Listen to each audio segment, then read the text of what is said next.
It was 10 years ago when the Braves sat and watched as the Dodgers lost to the Giants on the last day of the season in Candlestick, giving the Braves their first Western Division title since 1969.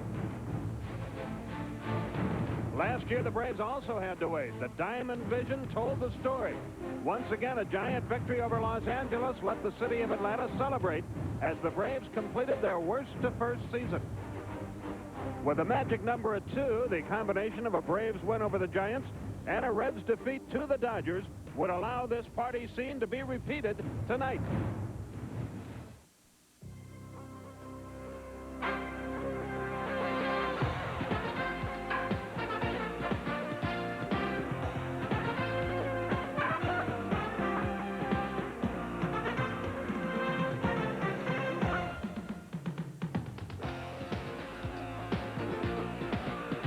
Hello again, everybody. Along with Joe Simpson, Skip Carey, welcoming you to another night of Atlanta Braves baseball from the ballpark. It could be a very special night. Throughout most of the year, the Braves have had a pretty sizable lead, at least in the last 6 to 8 weeks. So there hasn't been much scoreboard watching. But, Joe, got to be some tonight because the Braves have a chance to clinch the title. I don't know that a Pedro Estacio and Tim Pugh matchup in Cincinnati would have been of much interest to Braves fans early in the year, but it certainly is tonight. And while the Braves haven't had to watch the scoreboard too much in the last 2 months, they certainly will be checking out that score in Cincinnati tonight, because if the Reds lose and the Braves win, certainly they're going to clinch the National League West for the second time. And I think it's going to be a celebration, maybe one that everybody expected to be maybe a little bit nonchalant a week ago. But now that things have been dragged out a little bit, I'm sure they're going to have a good time tonight. And we got to win our game, too. And Charlie Leibrandt will try to do that as he pitches against Bud Black. Back with the starting lineups, play-by-play story right after this.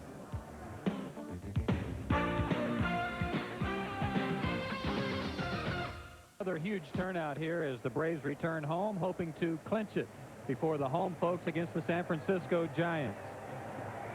The Braves hold a 9-6 advantage over San Francisco in the season series and are 4-2 against San Francisco here at Atlanta Fulton County Stadium.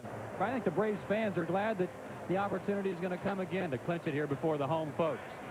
And as the Braves take the field, we'll give you the starting lineup for the San Francisco Giants. Mike Feller will lead it off. Robbie Thompson and Will Clark. Chris James has been batting cleanup for Roger Craig. Then it's Matt Williams. Then our first look at rookie Steve Hosey, a big, strong outfielder. Man wearing Clayton and black, the last 3 in the order. Defensively for the Braves, this is a lineup employed a lot lately by Bobby Cox against left-handed pitching. You see the outfield with Nixon in right field tonight and Gann in center. The infield, the same as it has been against left-handed pitching for several weeks, with Blauser swinging a hot bat. Barry Hill behind the plate. And Charlie Leibrandt makes his 30th start of the year. He has 4 complete games. One of those was a shutout, and that shutout came in his last start against these Giants in San Francisco. He went the distance, gave up only 6 hits, walked 2, struck out 5, and perhaps his best outing of the year. His numbers against the Giants on the year, 2-1 this year, and lifetime mark of 6-8, so he's really improved on his lifetime mark this year. Last year, he faced Bud Black 5 times. This will be the 2nd consecutive game against Bud Black, his former teammate. Umpires for tonight's ball game, a guy we've seen a lot this year here in Atlanta. Ed Rapuano is behind the plate. Joe West at first base. Terry Tata at second. And around at third base is Steve Ripley. The Braves come in with a record of 93-62. They have a 5.5 game lead over the Reds. And the magic number, of course, reduced to 2. Any combination of Braves wins and or Reds losses, and the Braves have got the National League West title for the 2nd consecutive year. And on the mound in Cincinnati, as mentioned, Pedro Estacio for the Dodgers, Tim Pugh for the Reds. They'll get underway shortly. Does traveling wine around age it and make the vintage better? Because all the champagne made the whole West Coast trip with us, and not a cork was popped. Maybe the bubbles will be that much more excited tonight, if it happens. In the other baseball, Joe told you about the Dodgers and Reds, and we'll be keeping you up to date on that game as we go along here. And by the way, they're underway there, and the Dodgers have a runner at second in the 1st inning. Philadelphia plays at New York tonight. Pittsburgh is at Chicago, Montreal at St. Louis, and San Diego at Houston. In the American League, Boston at Toronto, New York at Cleveland, Baltimore at Detroit, White Sox at Minnesota, Texas at Oakland, Milwaukee at Seattle, Kansas City at California.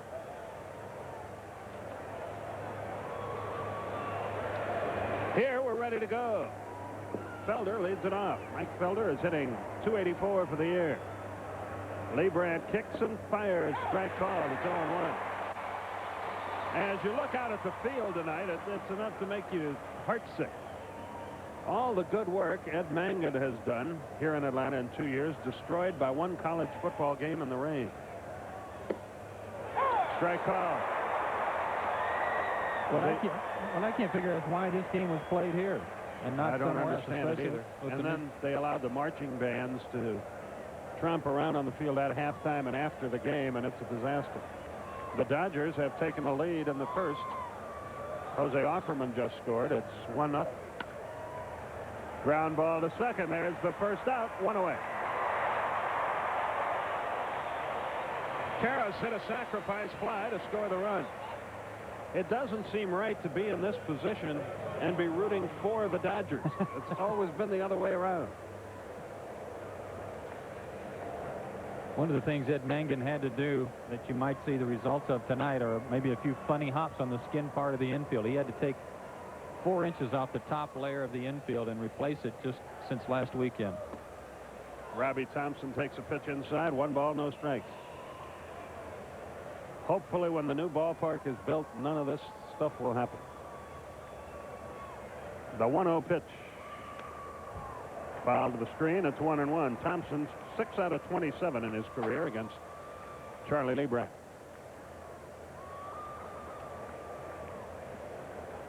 It's 2-0. Brett Butler just scored on an infield grounder and hit by Mike Scioscia. And the Dodgers have a runner at second with 2 out.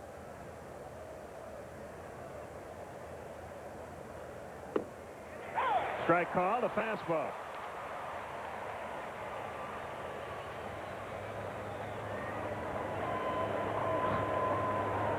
Our stage manager, Michelle Zarzaka, just put signs on our monitors up here. One says Braves, one says Reds. If we don't know the difference now, honey, it's too late. Ground ball to Pendleton. He gloves it. 2 out.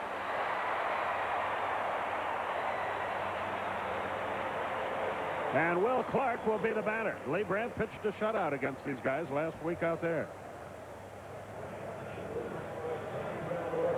End of a half inning. Dodgers 2-0 over the Reds. They had 2 hits in the inning. Saw that on the Reds monitor. You got them separated nicely. I'm glad that you've got it. Got it pretty well figured out. Curve outside. 1 ball, no strikes. Charlie only gave up 2 hits in the first 4+ innings against the Giants last week. Really got off to a good start. Maybe he's doing that again tonight. Now getting back to the field, Mark Lemke almost got killed before the game fielding ground balls. It took bad hop. With the Georgia Dome, why would they tear up this field? I have no idea, especially with playoffs looming. Base hit center field for Clark. Chris James will be the batter. His brother Craig, the former SMU and pro standout, does a good job on ESPN analyzing the football game. Yes, he does. You think about all the work Ed Mangan and his crew put in to keep this field in shape through all the rain, too, we've had this summer, especially late in the summer.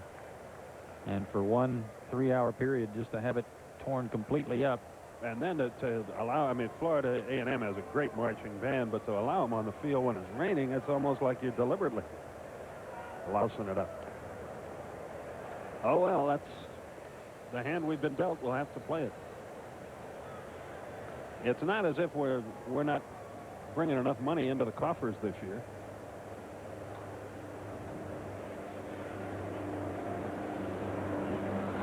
That pops away, but not far enough. By the way, Greg Olson here tonight. Great to see him. He's very upbeat about his future. He hopes in about 4 weeks to get a smaller cast on. And another 6 or 8 weeks after that, he's hopeful of being able to swim and start building things back. He's a quality kid. And we got some more news about that, by the way.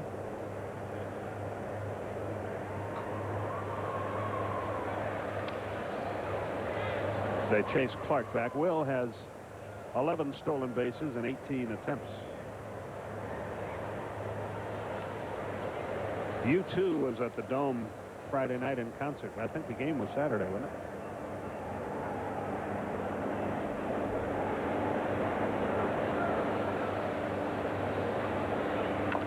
High fly ball, center field is well hit, but Gant is there, and the inning is over.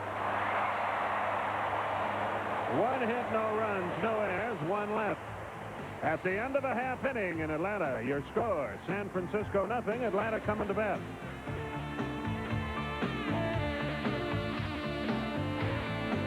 As the Giants come up empty in the top half of the first, and Bobby Cox line up the same as it has been through the last couple of weeks against left-handed pitching, with Lonnie Smith hitting cleanup, Ron Gannon center field, as we pointed out, Brian Hunter as usual at first base against the left-hander, Barry Hill, Lemke, and Lee Brandt the last 3. Defensively for the Giants, James Felder and Hosey in the outfield, Matt Williams, Royce Clayton, Robbie Thompson, and Will Clark on the infield, Kurt Manwaring behind the plate, and Bud Black on the hill makes his 28th start, a 10-11 mark.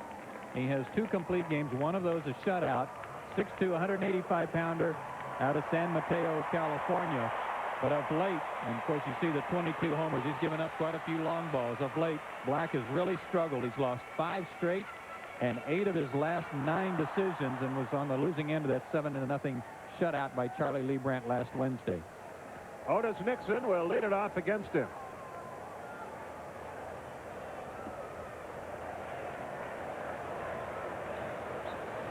One ball, no strikes.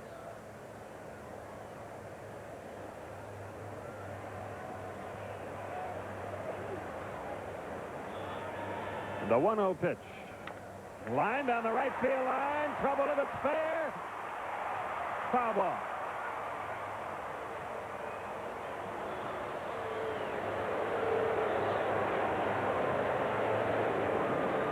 It didn't miss by much. Joe West, the first base umpire, though, right on it. You know, Otis was thinking 3 anytime the ball goes into the corner, and he's trying to give a little body English there, but it didn't help. 1-1 the count. Pep Roberts reached first to lead off for Cincinnati. What a year he's had. Ground ball to third. That should be easy. Matt Williams doesn't miss many. 1 out. So Nixon is retired. Jeff Blauser, the batter, he had a home run into right center out in San Francisco last week against Black. Started to tell you about what Greg Olson is doing. When he gets this cast off, he's going to have it autographed by all the Braves players and coaches, and then they're going to raffle it off for the American SIDS Institute, Sudden Infant Death Syndrome. It's tax deductible. The first pitch to Blauser is a strike.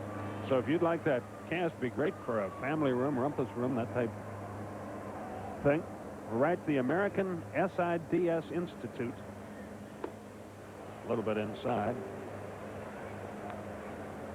That's the American SIDS Institute, care of Olson's Raffle.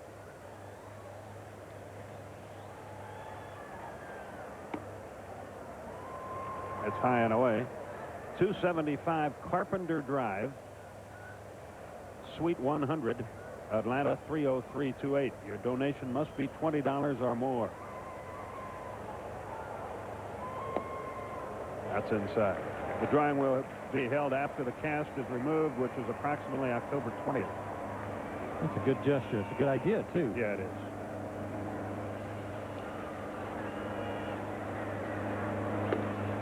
There's a strike on the corner, and the count is full, 3-2. Some more good news on the health front, too, with Kent Merker. Talked to him in the clubhouse. Yeah, he's all right. He's got an adjustment in his back. He said he's virtually pain-free and has been for about 3 or 4 days. He threw on the side before the game. High, lazy fly, short right center. Who wants it? Felder calls off Hosey and puts it away, 2 down.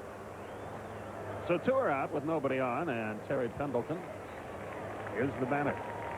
One of the things for Black that's been plaguing him during the stretch of games where he's lost several in a row is something that's been troubling John Smoltz, too, and that's 1 bad inning. He can't seem to, when he gets in a little bit of trouble, can't seem to pitch his way out of it. And he had that problem in San Francisco, gave up 3 runs in the 3rd inning in his last start, and 1 run in the 7th on a home run to Blauser. Terry Pendleton stands in with 2 out, nobody on.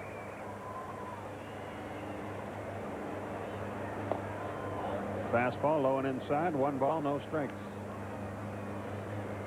He is cooking. Working real hard to get that 200th hit that he would love to have. He comes in with 195. Hit hard, but right out the second baseman. Thompson to his knees to make sure, and the inning is over. So nothing doing for either team in the first, and after 1, no score.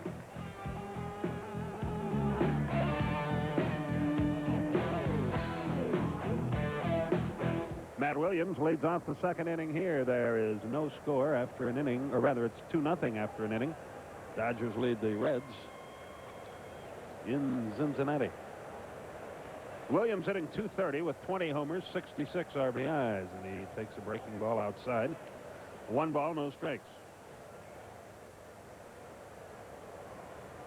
This guy's had a bad year, but he is a dangerous hitter, as he proves there. A solid single to left, lining over and up with it, the second hit of the night for the Giants. And here's Steve Hosey coming to the plate. He played at Phoenix this year at .286 with 10 homers, 65 RBIs. He's hitting .302 with the Giants, with 5 RBIs and a homer. And to our great appreciation, he hit that home run against the Reds in the game the Giants beat Cincinnati out there. He was a first-round draft choice of the Giants back in '89.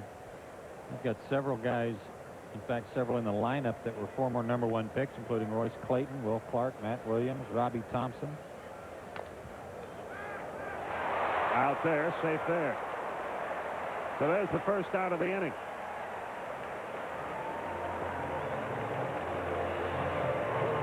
Matt Williams had to decide if Brian Hunter was going to be able to jump and get this one or not. He started to go and then realized it wasn't going to be high enough. He was able to avoid the tag. Meanwhile, up the road, Dave Hampson just doubled into the left field corner for the Dodgers. They have a runner at second, I think, with no one out in Cincinnati, and they lead 2-0. This is one of those schizophrenic nights when you try to do 2 games at once and normally louse them both up in the process. Well, you're doing very well at the present time. Thanks, Joe. It's words like that that make you the great analyst that you are. 1 ball, no strike. Well, I'm getting you in stereo tonight. Ooh. From Cincinnati and from Atlanta.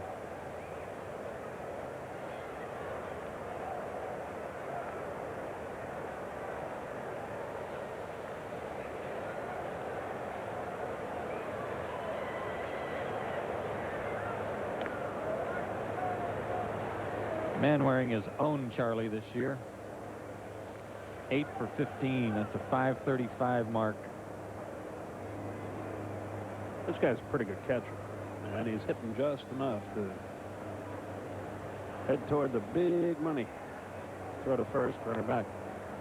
Good news for our pal, the baseball writer for the Atlanta Journal-Constitution, I.J. Rosenberg. His wife Beth Ann gave birth to twins yesterday, Lindsay and Ashley, both over 5 pounds. All mom and the 2 girls doing fine.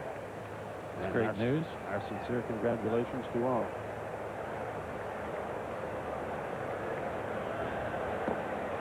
Low and away.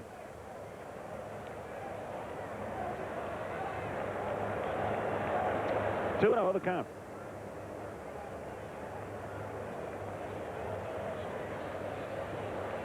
There's I.J. and the white shirt.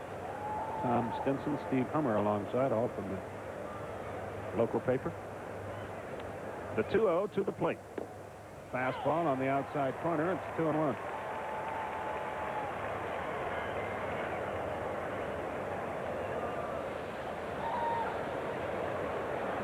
Big Braves fan Bob Stevenson celebrating a birthday in Richmond, Virginia tonight. We wish him many happy returns.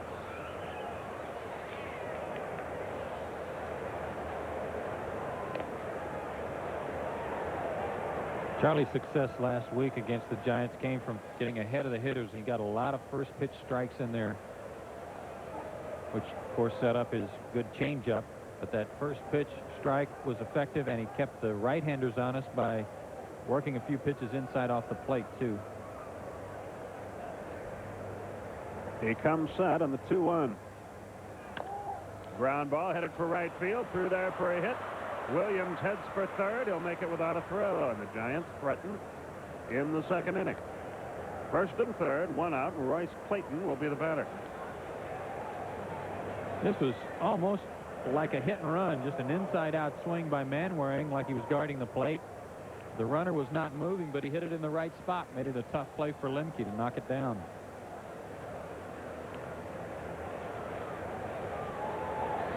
Clayton 1 out of 6 in his career against Charlie Leibrandt. He's hitting .222. He had a disappointing year at Phoenix, hit just .237 down.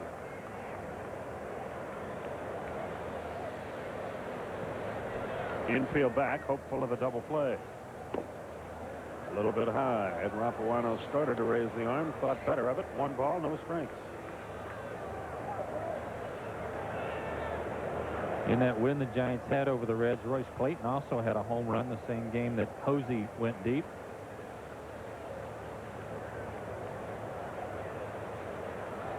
The 1-0 to the plate. It's low, and it's 2-0, and he's headed for trouble in the second, it would appear. He's behind the hitter. Wendell Kim is the third base coach. Royce Clayton checks in for sign. Bob Brenly coaches at first.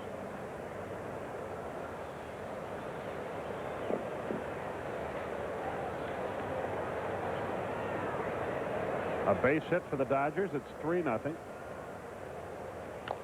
High pop, short left field line. He was playing deep. He gets there. Here's the tag. Here's the throw toward the plate, and the runner stops. And a good throw by Lonnie Smith.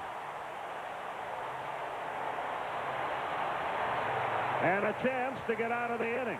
I'm surprised he didn't go, Joe, aren't you? Me too, Skip. I'm surprised simply because nobody really expects Lonnie to put this kind of throw on anyone. He aired it out, though, and even though it was a little bit up the line, it was close enough to being on target. It dissuaded Williams from going. The Giants never got a runner to third base against Charlie in San Francisco, and they don't take advantage of this opportunity. And we have a pitching change, it appears, in Cincinnati. Astacio was the hitter, and Costo is coming in to relieve Tim Pugh, and it's a 3-0 ball game. And Bud Black, meanwhile, in this game, bats with runners at first and third and 2 out.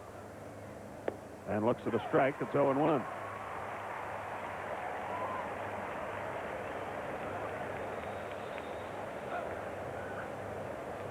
Bud Black only 3 for 52 this year. So Charlie doesn't want to get hurt here after retiring Clayton. Let Black drive in the run. Strike on the corner, 0-2. Black hit a line drive to left, I recall, last week against Charlie, and Lonnie is sitting on the left field foul line. Giants have 3 hits. Braves have none, but we are scoreless. Make a good pitch, Charlie. Just missed. A ball and 2 strikes.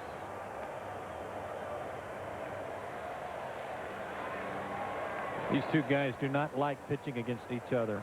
Black and Leibrandt, they're good friends.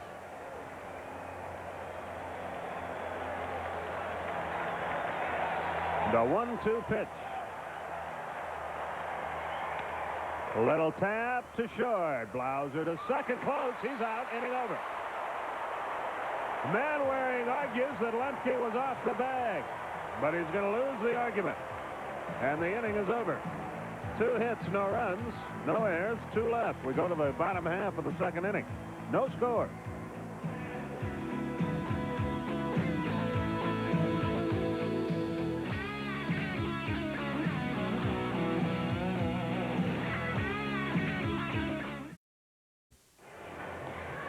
It looked like a routine ending to the top half of the last inning. Turned out to be not so routine. Nice play by Lemke just to stay on the bag and take that wide throw by Blauser. Bottom half of the second inning. Who's winning that Dodger game? It's 3-0 with one out in the bottom of the second. Joe Oliver is hitting against Astacio. And Lonnie Smith is going to lead off here.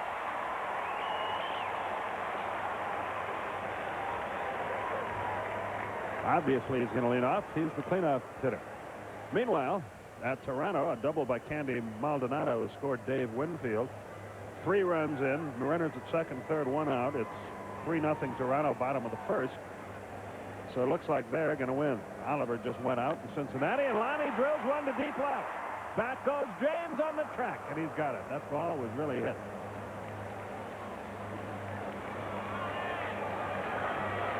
This is the guy that Bobby Cox puts in the lineup when he needs a little spark to his offense, and Lonnie certainly provided that on the road trip. Braves went 4 and 3 on the trip, and he almost got things underway here for the Braves offensively. Just missed hitting it out. Ron Gant, the batter, 255, 16 homers, 75 runs driven in. He struggled the second half, but you can't overlook those 75 ribbies. No, and it's a lot like Matt Williams. Matt Williams, you look at his numbers. Well, he's having a bad year for Matt Williams, but he's got 20 home runs and 66 RBIs. That's low. Moran hit 251 last year, come to think of it, but he got off to such a great start this year. It looked like he was going to take a big step forward.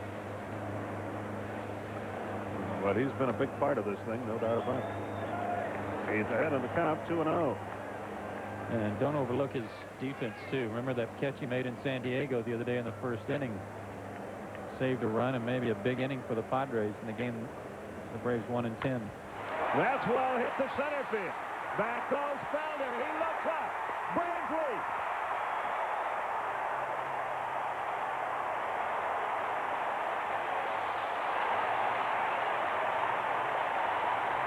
Number 17, number 76.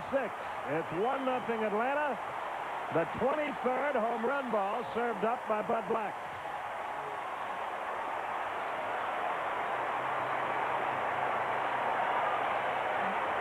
And maybe an odd thing about this game compared to the last start, Gant was one guy that didn't give Black much trouble. He was 0 for 3 with a strikeout, but he went out and got that pitch out away from him. That was on the outside third of the plate. It was a hanger, and he drilled it. Damon Berryhill on deck as Brian Hunter bats. He's a big hero Sunday in San Diego. A clutch 3-2, 2-out double to tie the game. Gave Pendleton a chance to win it in the 10th. They're after 2 in Cincinnati. It's still 3-0. 2 balls and a strike to count to Brian Hunter. It was on this day in 1976 that Tom Lasorda became the Dodger manager, by the way. Had a home run cut, but he came up empty, 2-2. I remember it well. I remember not knowing. Where were you? Who was the skipper? Were you in L.A. then? Yeah. I didn't know if Alston was going to manage the team that day or if Lasorda was. Ground ball, sharply hit, but Thompson has it. Throws to first in time for the second out. Well, who did? Tommy? Tommy. Took over that day. Damon Berryhill, the batter. Tomorrow night's game will be at 7:30 on Sports South. We'll be back with you at 7:35 on Thursday evening. Tom Glavine and Jeff Brantley tomorrow. Steve Avery and Kevin Rogers will pitch Thursday. Berryhill doesn't get it. It's 0-1. And Brett Butler flies to Dave Martinez. 1 out in the top of the first in Cincinnati. I mean, top of the third in Cincinnati.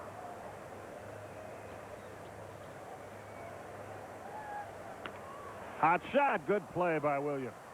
Throws across in time, and the inning is over. 1 hit, 1 run. No errors, nobody left. At the end of 2, it's 1-0.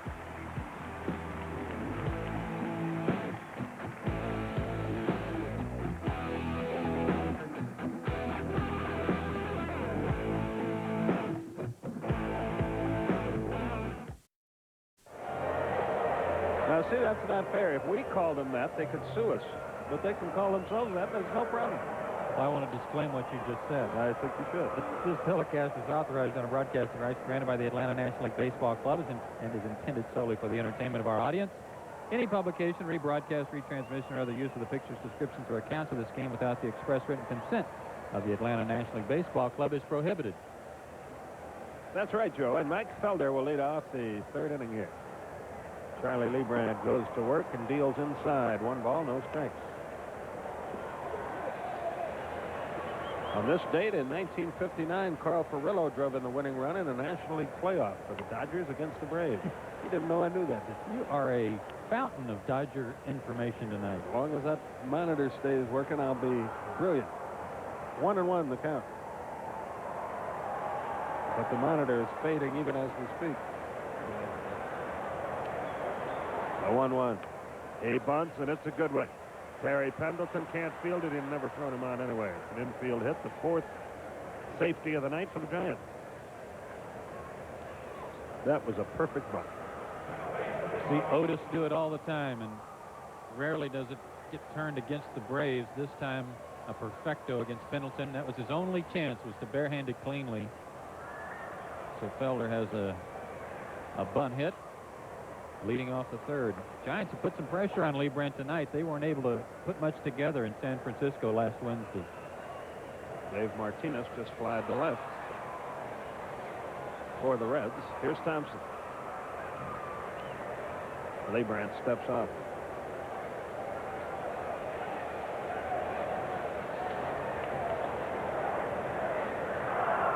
Well, they're 14 out of 18 in the stolen base department. Just going to say, he's got a little different look than we've seen from most guys who are wearing the high tops this year.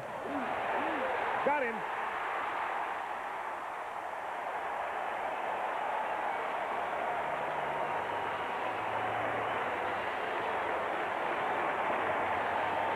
When you watch this replay, watch Felder. He didn't move even after Charlie began his delivery to first base. Well, Quick tag at the bag by Hunter, too. That's a great tag. Watch this. He's still moving to second when Charlie's throwing to first. Good help by Brian Hunter, too.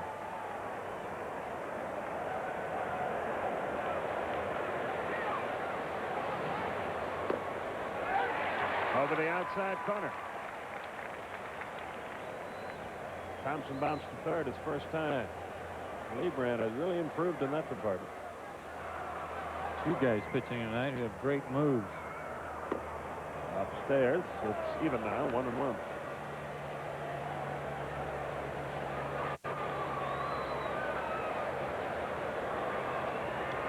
Well, I wonder what's going to happen in Cincinnati with Lou Piniella. Bob Quinn. Ground ball to second. The pitcher's going to have to cover close. They got him 2 down. Hunter got trapped in no man's land, but no harm done. 2 away. There's Will Clark. He singled his first time. This is not an easy play for the second baseman. The first baseman is used to leading the pitcher to the bag, but you don't often see the second baseman have to make this play, and you could see that Lemke was being very careful, trying to almost aim the ball over there to Lebrand. And the second baseman normally not as good at making that play because they don't practice it nearly as much as do first basemen.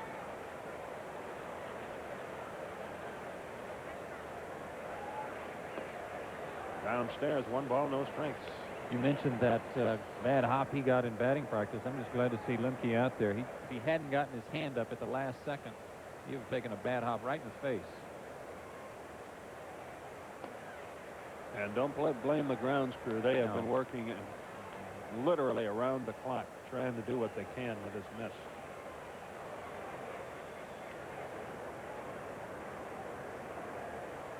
It went from being maybe the best playing surface in baseball to the most trashed surface. I wonder why they couldn't have played. If they had to use this stadium, why they couldn't have played it later in the year after the potential dates. You can see what a mess it is. They had to replace the whole infield. That's amazing.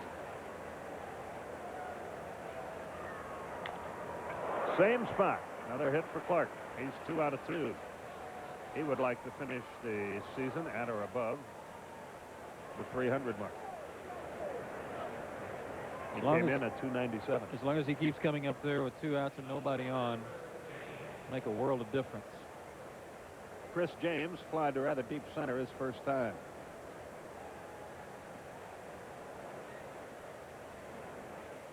So 2 hits in the inning and 5 in the game, but the Braves, who have only 1 hit, lead 1-0. Biff Roberts with a walk in Cincinnati. Throw to first. That's close. He was almost picked up. Clark and Brenly want a balk called, but they're not going to get any satisfaction. At least not this time. He's arguing with an umpire that has a very short fuse in Joe West.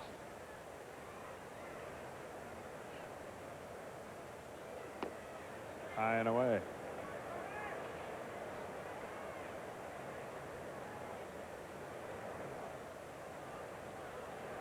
Roberts at first, I think, with 2 out in the bottom of the 3rd in Cincinnati. Here, runner at first, 2 out. Top of the 3rd in Atlanta. Braves lead 1-0.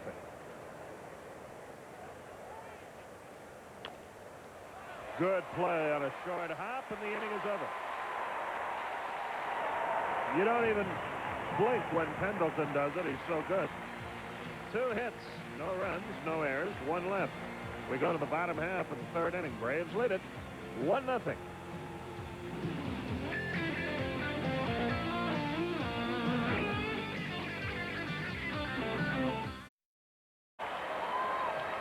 End of 3 in Cincinnati. It's 3-0 Dodgers. Here it's 1-0 Atlanta. We go to the bottom of the 3rd.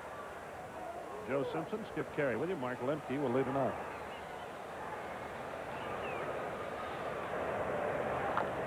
And he pops it up. Robbie Thompson in short right field is called off by Hosey, who makes the catch, 1 away. 1 pitch, 1 out, and Charlie Leibrandt stands in there. Well, that Hosey's a big kid, isn't he? 6'2", 215. I'd get out of his way, too, if I were Robbie Thompson. I think he's maybe a year and a half or so away, still away. He needs to spend probably another year at AAA to be really ready, but he's a fine prospect. Leibrandt stands in there.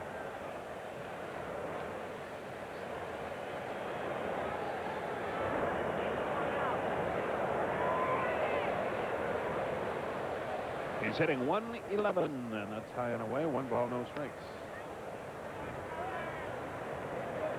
When they go to the 4th in Cincinnati, Don Drysdale will be handling the play-by-play story from the Dodgers broadcast. There's a strike. You know, you may be going overboard just a little bit on so. that Dodgers play-by-play. Although Don does look very dapper this evening. A nice red handkerchief. 1-2 the count. Boston coming back. It's now Toronto 3-2. With Boston still batting in the 2nd. Leibrandt will have to be thrown out, but Manwaring will take care of that 2-0. Black records his first strikeout of the game, and here's Otis Nixon, who just missed an extra base hit with a liner down the right field line, then bounced to 3rd his first time. Here's a guy we've been talking about, Pendleton needing maybe a day off, and the Braves need to clinch so they can get a rest for a day or 2. Otis needed that day off yesterday, too. Yeah, he needs, in my opinion, and I really haven't talked to him about this, but I think if he plays 3 and takes 1 off, and then plays 4 and takes 1 off, it makes him a more effective player. 2 out, nobody on. Low and away, 1 ball, no strikes.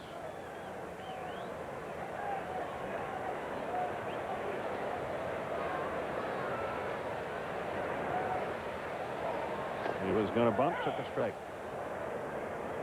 You want a pitch out away from you to bunt when you're bunting from the right side. That pitch was on the inside corner, so he wisely let it go.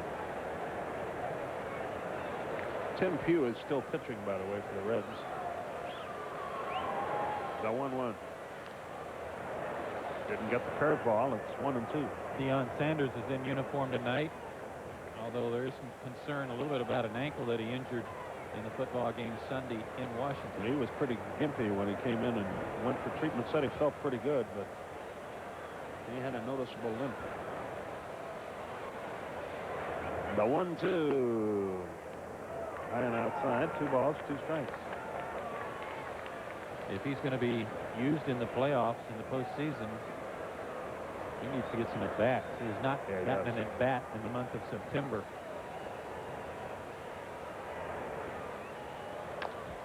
High pop, short right field, but Hosey is there, and the inning is over. So Black gets him 1-2-3 at the end of 3. The Braves lead it 1-0.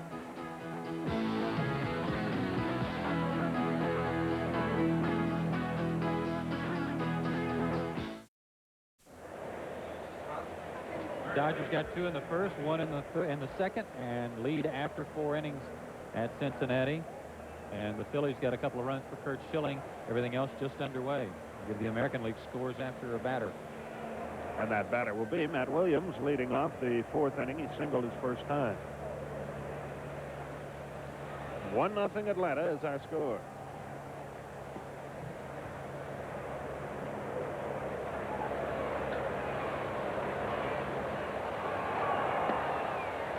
Low and away, 1 ball, no strikes.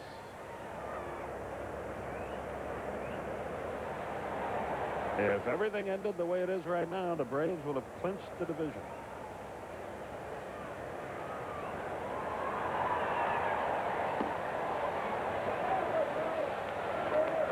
Two balls, no strikes. Like a lot of the league, the Braves have handled Matt Williams pretty well this year. He came in hitting .208 against them with 11 hits, but 2 of those have been homers. Pendleton, a booster. He made a good play to get to the ball, but when he reached in the glove, he loused it up. It'll be an error on the Braves' third baseman. Had it right off the heel of his glove. It bounced up under his chin, and then he couldn't grab the handle on it. Like to come up under his bill of his cap there.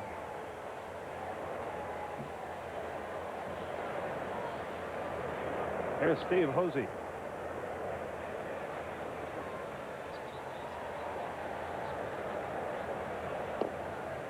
Might be a reflection of Pendleton's fatigue. He has 8 errors in the month of September.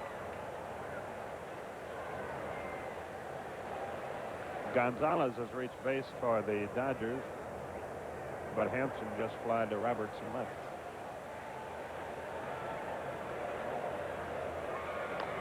Well, what a cut he gets. 0-1.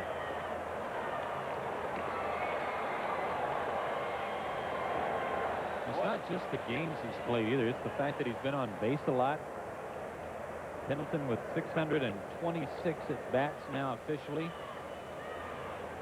94 runs scored. He's got a chance for 100 runs, 200 hits. Already 100 RBIs. Well, I wish our buddy Ken Nolan could be here tonight, but I understand he's enrolled in a driver's education class. They're meeting tonight.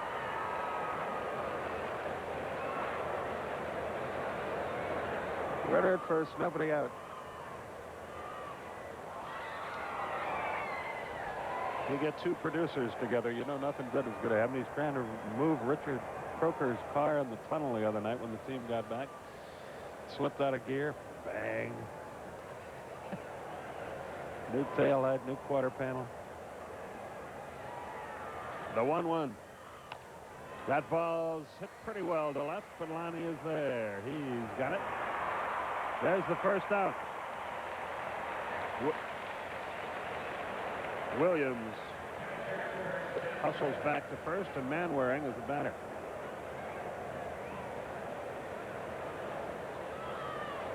American League scores for you. Blue Jays have the lead over Boston with David Cohn on the mound. Baltimore an early lead, but they've been eliminated. Everything else just underway or later on tonight on the West Coast.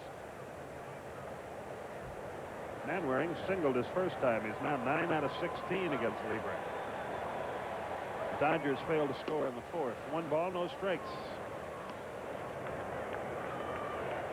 Charlie slapping his glove a little bit after that pitch missed because, as mentioned, his success the other day in San Francisco generated a lot by first pitch strikes to these right-handed batters. Tonight he's been behind.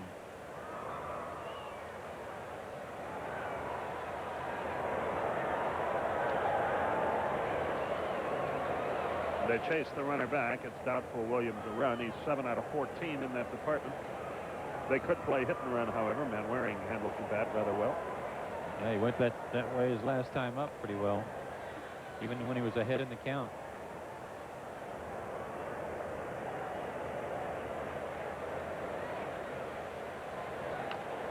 Pop foul back and into the upper deck, and then back down again. One of the things a good move does to a manager, like Charlie's already picked off Tiny Felder, it makes a manager a little bit hesitant to put a hit and run play on for fear that he's going to lose somebody. Charlie's really got that slow, deliberate pause at the top of his kick. He's really got it working, really deceiving the runner. The 1-1. Inside, 2 balls and a strike.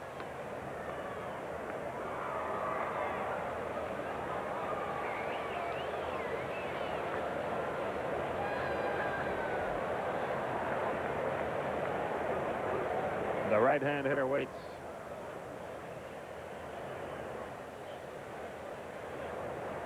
Leibrandt is ready.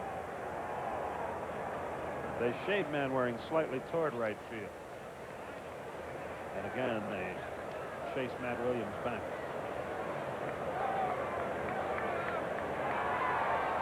Royce Clayton waits on deck.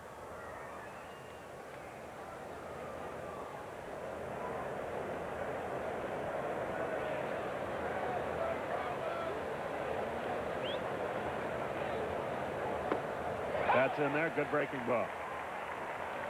2-2 the count. 1 on, 1 out.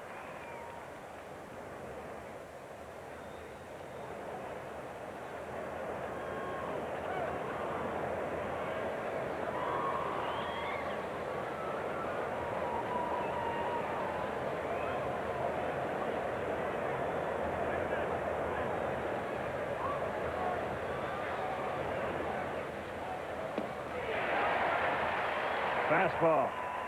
That takes care of Manwaring. Leibrandt records his first strikeout of the night. He surprised him with that pitch. He had 5 strikeouts in his shutout the other day in San Francisco and busted one in on Manwaring there to record his first tonight. Barry Larkin just sent Gonzalez to the warning track for his long drive for the first out of the bottom of the 4th in Cincinnati. Runner at first, 2 out here.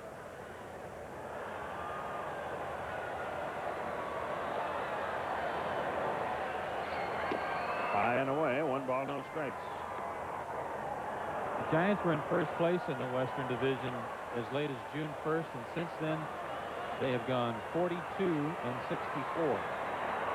And to a man, their front office, their players, everybody wants to know what the deal is. It's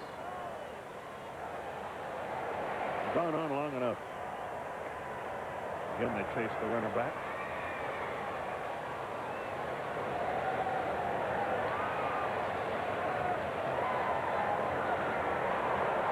The first Don Sutton permanent wave of the night showing signs of breaking out here.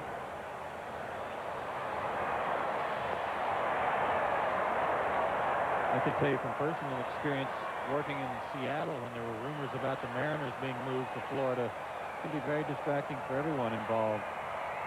Players try to put it out of their minds, but it's awfully hard. The 2-0. Downstairs, 3-0. Paul O'Neill has been retired in Cincinnati, 2 out in the bottom of the 4th.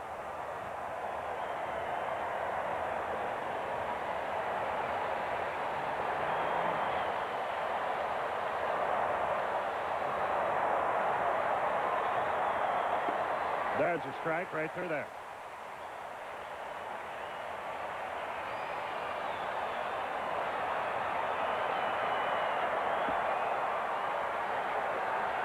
Leibrandt again ready. They shade Clayton to hit to right field. Check swing. He went around. He chased ball 4, and it's 3-2. He had trouble with Charlie's changeup in San Francisco. Couldn't seem to stay back on it. He struck him out twice, walked him once, and he flied out. But the first 2 times up, he went after bad changeups off the plate. The 3-2 pitch. Just missed inside. Lee Brandt thought he might have had him, but not so. And 2 are on with 2 out. That's his first walk.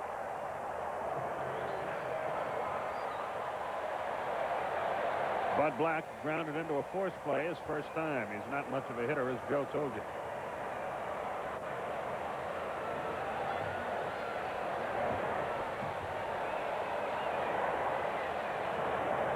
Jeff Branson just hit what looks to be a triple. Strike called to Black. A 2-out triple for the Reds in the 4th.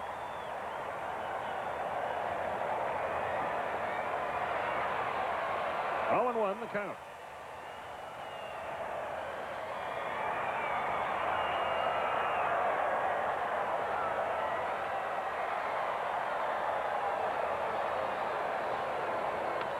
Ground ball to third. Pendleton to second. Inning over. Again, Black hits into a force play. No hits, no runs. 1 error, 2 left. We go to the bottom of the 4th here. Braves lead it 1-0.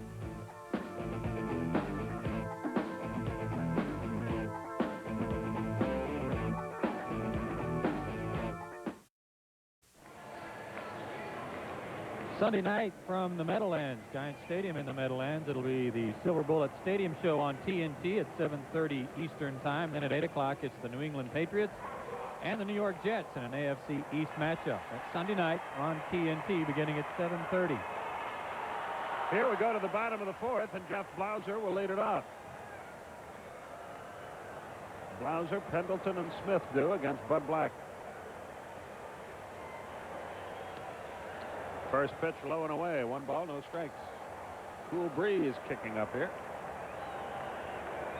The Reds fail to score in the 4th. They go to the 5th. 3-0 LA. Let up in there for a strike. It's 1-1. Blauser fly to center his first time. He has had a super year. He has resurrected himself in the second half of the year.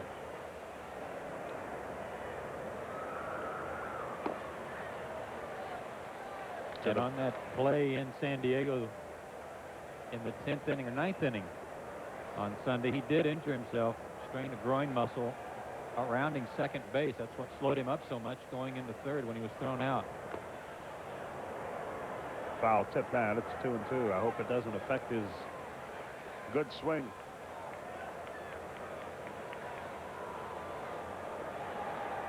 As you watch Bud Black pitch, you'll notice that he's very much like Charlie Lee Brandt. He's got to work the corners to be successful. 2-2 the count. Really can't overpower anybody, but he probably doesn't have the changeup that Charlie has. Curve sweeps down and in. It's 3-2. Well, let's get a few more here. Relax a bit.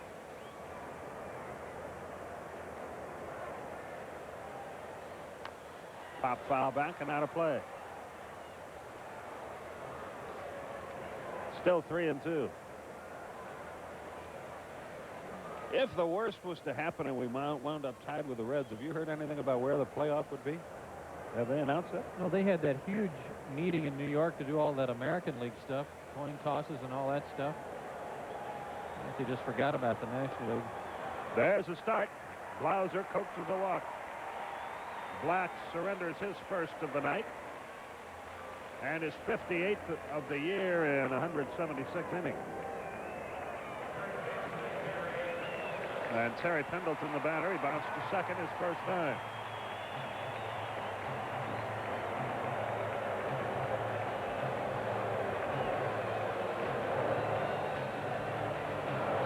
Talked about Charlie Lee Brandt's good move, so does Black's got a good one too. Base stealers only successful 7 out of 20 times against him this year, and of those 13 caught stealings, he's picked 7 of them off. I doubt that Blauser will do any running with that slight groin pull. Can't get the curveball in there. It's 1 ball, no strikes.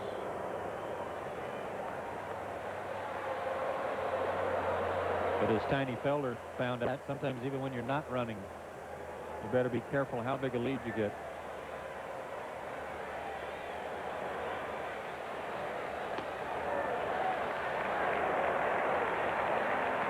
Manwaring to the mound to talk things over.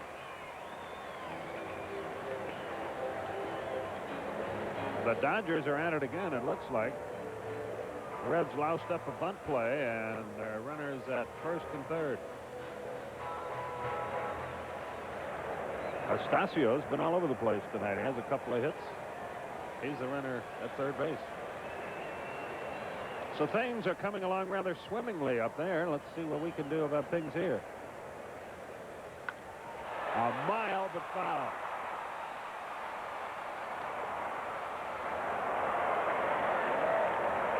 Terry, sorry he wasted that swing. He really nailed that baby. It's out in Ron Gant foul territory out there. Yeah. Ron Gant hit one fair tonight over the center field wall to give Atlanta the lead.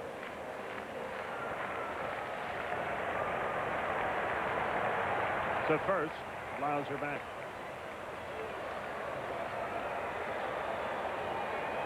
Brett Butler batting with runners at first and third, nobody out for the Dodgers in the fifth.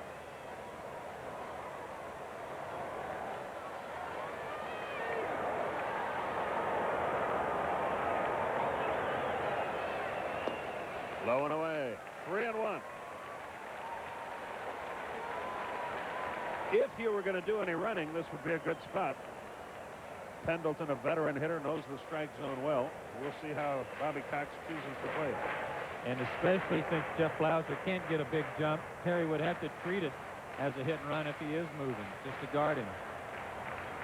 Giants think about it and chase the runner back.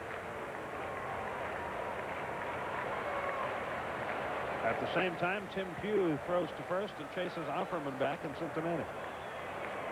Who had the best move? Black.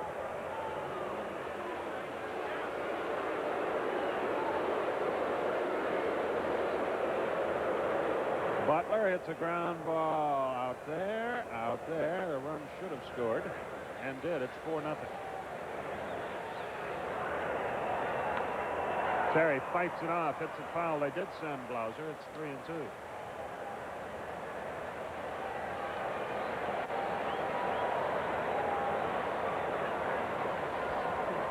So a payoff pitch is due the Atlanta third baseman. And again, even if Blauser, and he probably will be running again here, 3-2. It's not a hit and run play, but if it's close to being a strike, Terry's obligated to swing to protect the runner. Doesn't want to run the risk of taking a called third strike and having Blauser thrown out.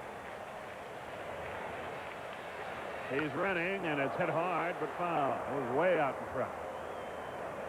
Jeff got a terrible break, too. He'd have been out. If he misses that pitch, he's out by 22. Seems to be running okay, though. He's got to treat it like a hit and run, too. He's got to make sure he doesn't get picked off here as well. Terry's, go ahead. Go ahead. I was just going to say that Terry, this is what's been driving the pitchers crazy all year long. Black is working him away, and he fouls off a pitch to the right, tries to bust him inside, and he nails it foul to the left side. To first, Blauser dives back, makes it easily. Top of the fifth is history in Cincinnati. After 4.5, the Dodgers lead 4-0.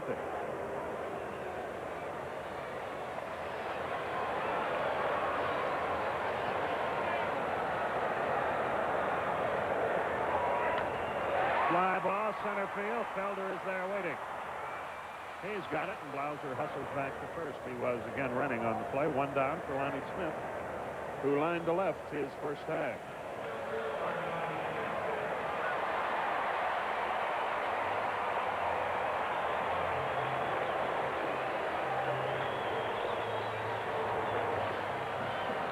Lonnie Smith, when he's been given at-bats this year, has really come through. 148 at-bats on the year and 32 RBIs, but 21 of those in his last 81 at-bats. Down the stretch, boy, he has been tough, as he was last year. He went around, it's 0-1. Lonnie will take some funny swings at some pitches inside because he's so close to the plate. But that game-winning hit he got Saturday in San Diego was on a breaking ball in on him, and he was still able to get the head of the bat out there far enough to fight it off.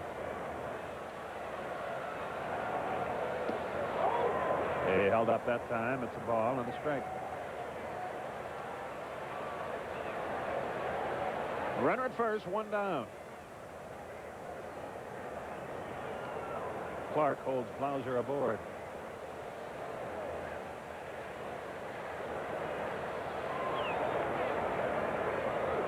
The first, Blauser back.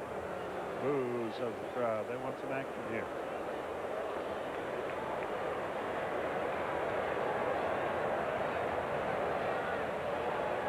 Lonnie stands back in there.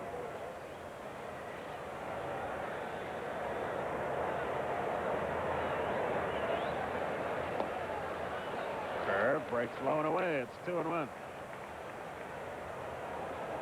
Bud Black has thrown a lot more curveballs tonight than he did in that recent start against the Braves in San Francisco. He's having trouble finding the zone this inning as he walked Blauser, got behind Pendleton. To first, this time he's back standing up.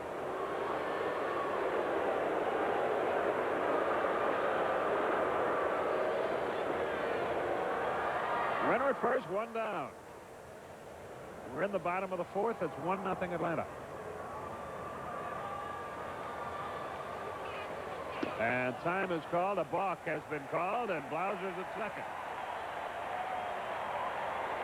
Harry Tater called it, said he didn't come set. His 7th balk of the year. Watch for yourself. He's got to come set. Woo. That looked like a long enough pause for me. Yeah, me too. And he's not trying to deceive the runner. He's just trying to do his job. Oh, I've seen guys that just bounce straight up that weren't called. But we'll take the break. The runner's in scoring position.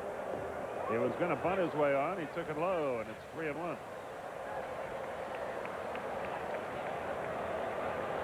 Ron Gant will be next, then Brian Hunter. I'll tell you what, our lineup against left-handers is a powerful one. For Nixon is a better hitter. Pendleton is a better hitter from that side.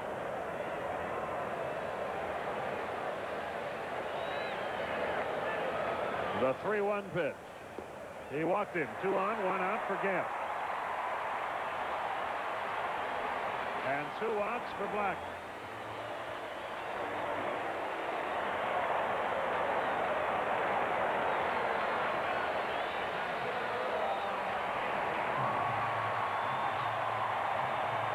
Here's Ron Gant. In spite of his long balls that he's given up this year, 23 counting Gant's tonight, Bud Black gets a lot of ground ball outs, and that may have been what he was thinking when he walked Lonnie to try to set up a double play. Down low, 1-0. Hunter would be next.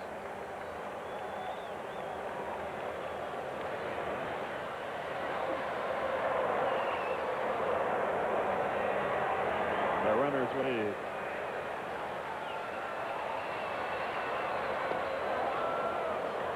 One and one the count. Good changeup. 2 are out in the bottom of the 5th in Cincinnati with nobody on.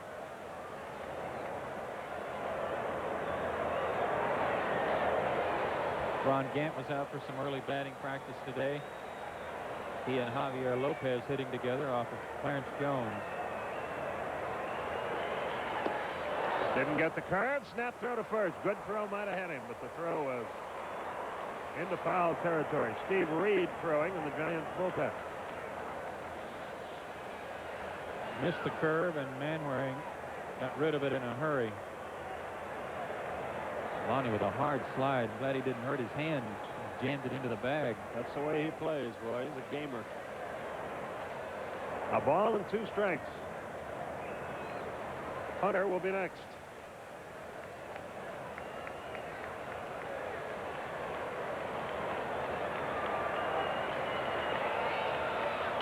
He chased a terrible pitch. Bases.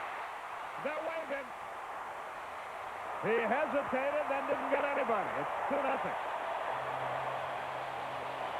Looked like a high change, and Gant tomahawked it to right field.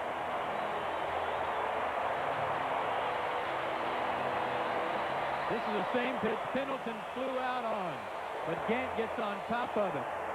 I watched Steve Hosey throw in pregame warm-ups, and he's got a very good arm, but he couldn't figure out which base to throw to on this occasion, and Lonnie took third on him. So it's 2-0.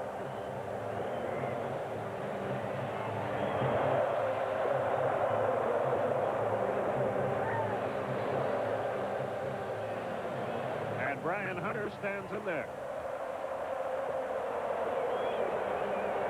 Reds fail to score in the 5th.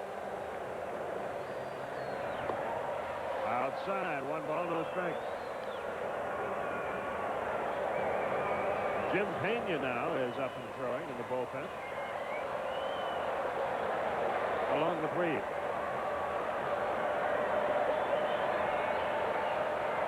To first, runner back.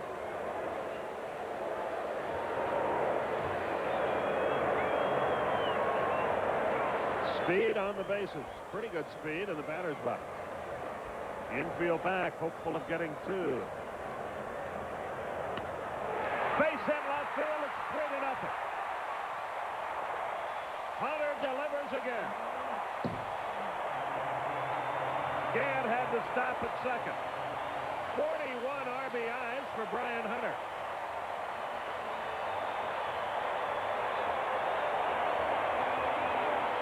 And combined, he and Sid Bream now with 101 RBIs out of the first base spot.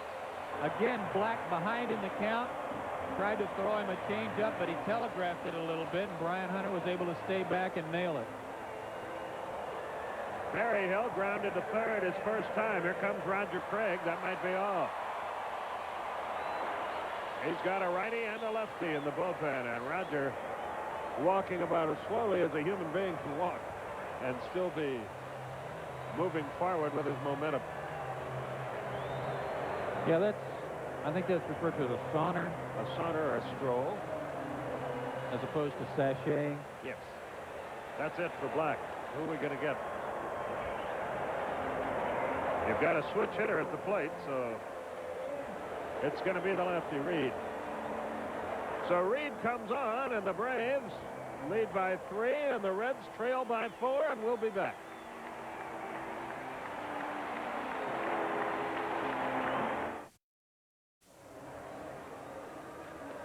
Reed completes his warm-up tosses. Eric Karros has just doubled to lead off the 6th inning in Cincinnati for the Dodgers. Reed has a .309 earned run average in 14 games. No record for the Giants. How did he do down in Phoenix or wherever he was? Had 20 saves at Phoenix and had 23 at Shreveport before he was moved up to Phoenix. Oh, that's right, yeah. He's done a tremendous job at both levels. They're expecting him to be their closer as early as next year. Well, let's see how he does here.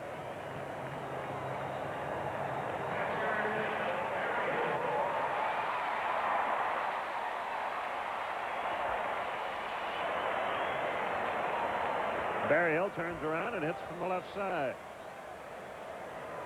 Joe Simpson, Skip Carey with you. Bud Black went 4 1/3.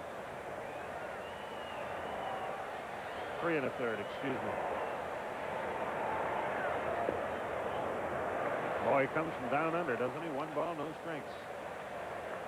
Barry Hill at .227 for the year, 10 homers, 40 runs driven in. Mike Scioscia reached first. The other runner reached third in Cincinnati. He had a good cut. Reed fell down as he threw that ball, but he's okay. Or is he? He's loosening himself up. Well, he follows through to an area on the mound that no one else ever steps to.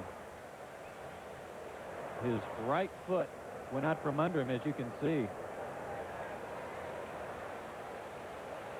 You can see the mark he left, too, loose stuff on top of the mound. Reed out of Lewiston, Idaho, 6'2", a 200-pounder. He's out of Lewis and Clark College.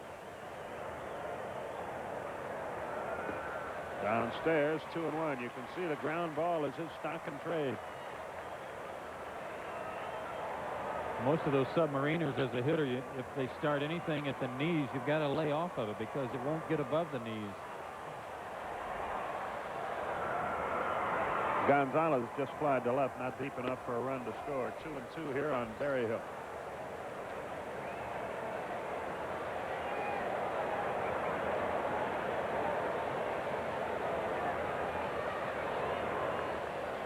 Mark Lemke waits to hit next. Berryhill, the key man in the inning here. There's one out, 2 on. He hasn't hit a home run in a while. This would be a nice spot. He's been moved around to his more comfortable side, at least his more productive side. Well hit into left center field. That ball is going to be off his glove. Gant will score. Hunter's around third. He will score.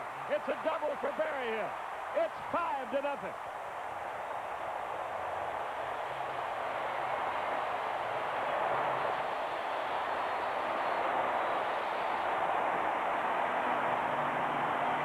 Okay, a double's good enough. 2 RBIs instead of 3. A sinker ball pitcher against a low ball hitter. And Damon hit this. A great effort by James, too. He almost hauled this in. Diving attempt. In fact, he had it. And then it just squirted out of the end of his glove. Brian Hunter breathing right down Ron Gant's neck. They both scored easily. And you can close the book on Bud Black for the night. 3 1/3 innings, 3 hits, 5 runs, 2 walks.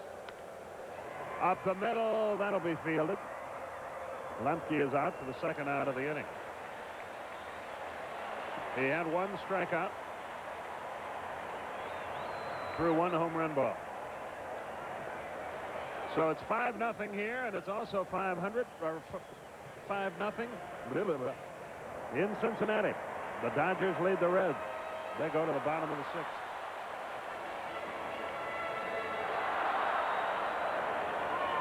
That much-traveled champagne may finally get uncorked tonight.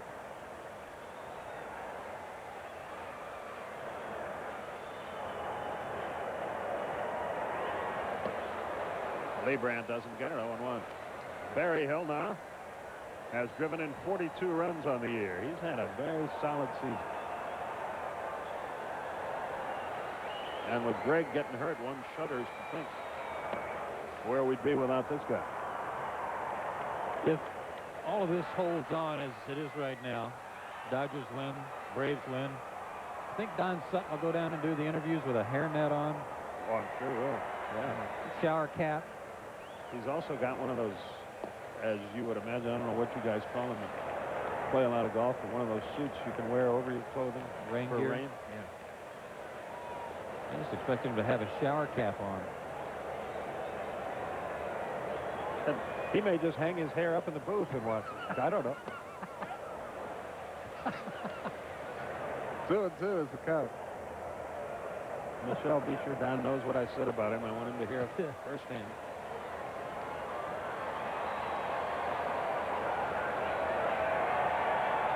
The 2-2 pitch struck him out, inning over, but a very profitable one for Atlanta. The Braves put 4 on the board. They do it with 4 hits. No errors, a runner left. At the end of 4, it's 5-0 Atlanta.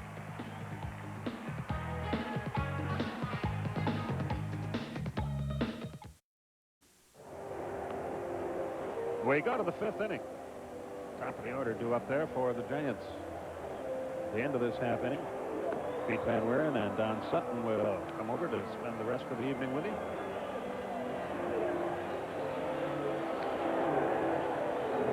To be the first time in 15 years that someone from the National League West has repeated.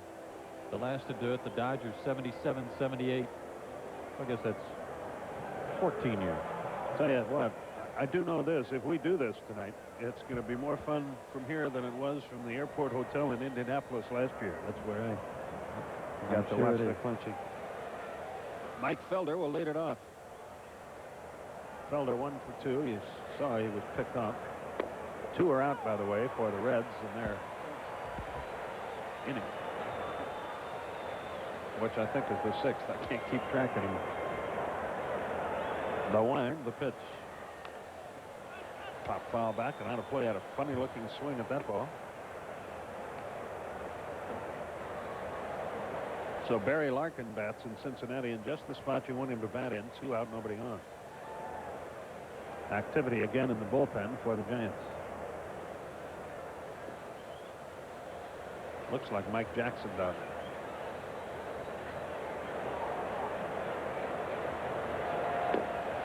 Missed the outside corner.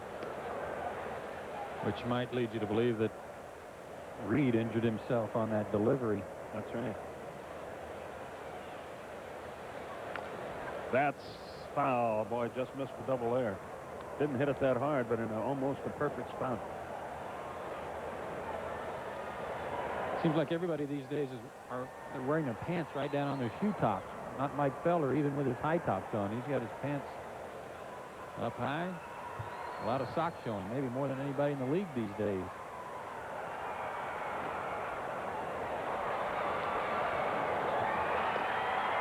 Just missed down and in with a fastball. The Reds failed to score in the 6th. Your nightly fashion statement.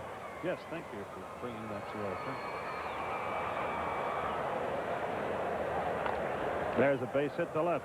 Felder strokes on. Well, Charlie will just have to pick him off again.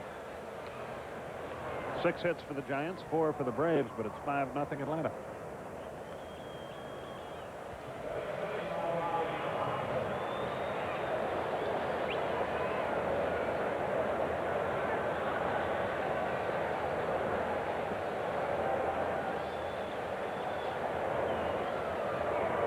Robbie Thompson, the batter. Had a home run cut, but came up empty. 0-1.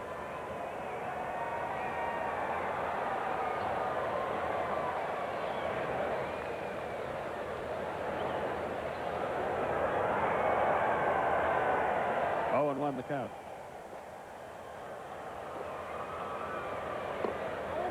Just missed inside, a ball and a strike.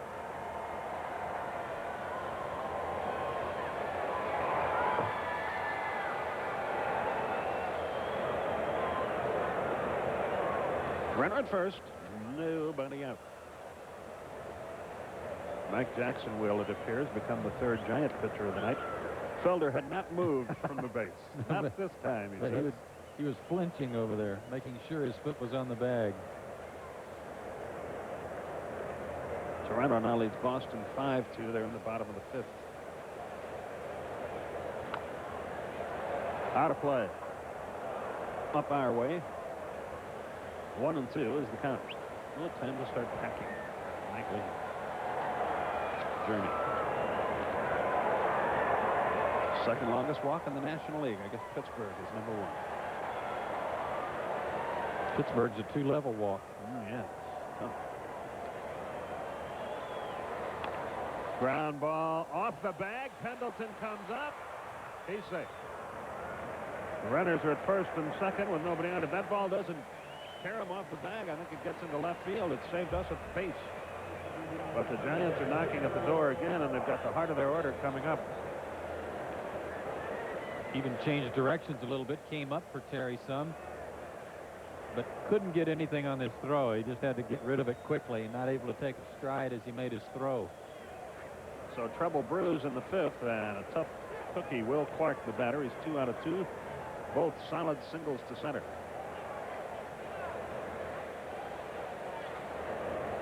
Dwayne Henry is on the pitch for the Reds as they go to the 7th against the Dodgers.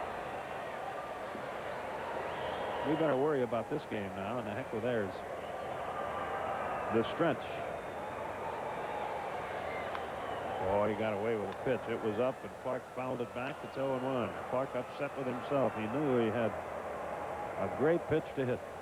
He didn't really attack that pitch like he usually does. He kind of had a nice, easy, almost slow swing after, like an afterthought that he went after it.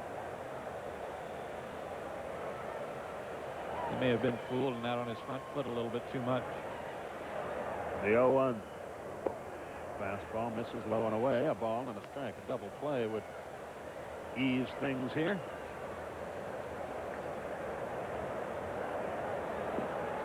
You see his power is normally against right-hand.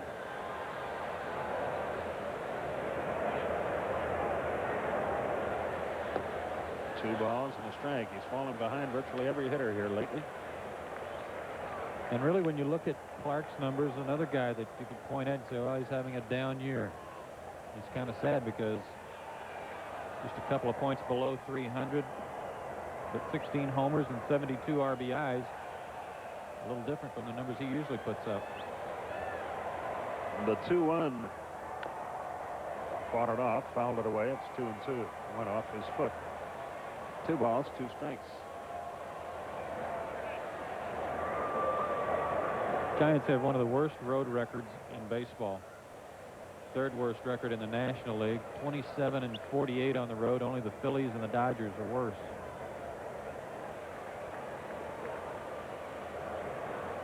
Two and two the count. This is the pitch Liebrandt wants it to happen on. He doesn't want to run it full to this tough hitter. Chris James waits on deck.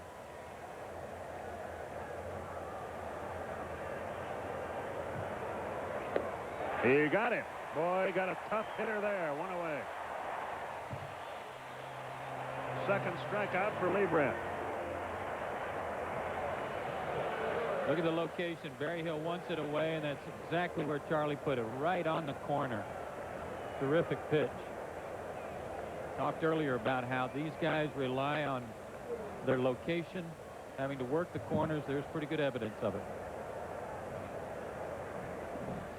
James has flied to center and hit into a fielder's choice.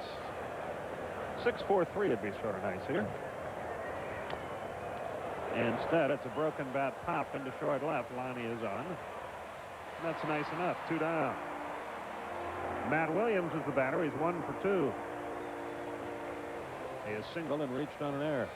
What would be nice here? 1-3. 1-3? Yeah.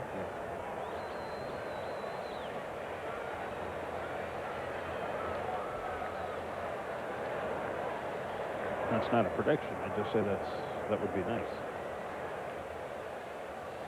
He's a guy, Matt Williams, that the Giants have traditionally, or last few years anyway, really relied on in situations like these. This year, a bit of a rough time for him with runners in scoring position. But think about, I think the loss of Kevin Mitchell has affected both Williams and Will Clark.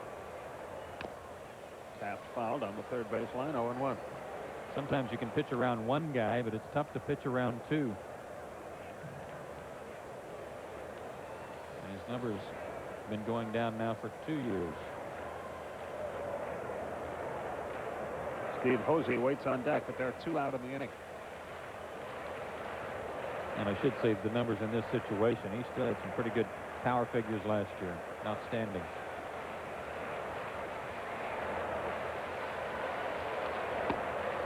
Got him with a high fastball. It's 0-2, so Liebrandt is rallying strongly here.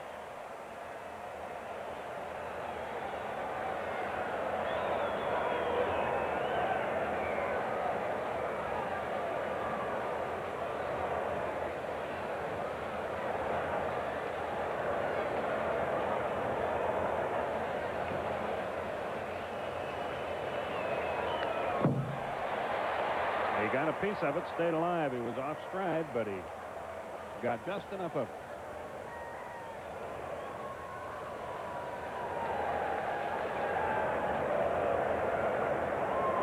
Pirates winning again. Just because they've clinched hasn't derailed them at all.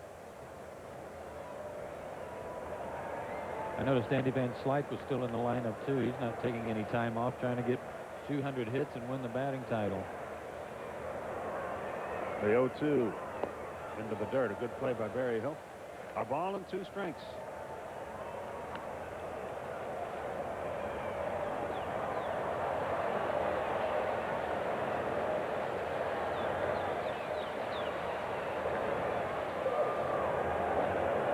The runners lead. Felder at second, Thompson at first. They led the inning off with singles, but they're still there 2 outs later. Got him. Williams argues about it, but he's called out on strikes. And he fires another shot at Ed Rapuano. Strikeout number 3. Rapuano wisely walks away. 2 hits, no runs, no errors. 2 left at the end of 4.5. Braves lead it 5-0.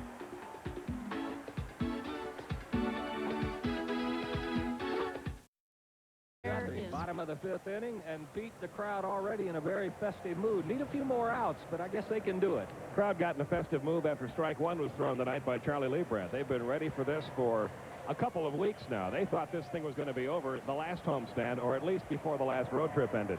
Your thoughts about having a guy like Charlie out there on a night like this? Well, a couple of things. Number one, you like to see something like this happen for a veteran player. And number two, especially this veteran player, Charlie Leibrandt, who has some unhappy memories from postseason play last year. Otis Nixon is going to lead it off for the Braves here in the bottom of the 5th inning. 0-7-0 for the Giants. They've had plenty of base runners. 5-4-1. New pitcher for the Giants, it's Jackson.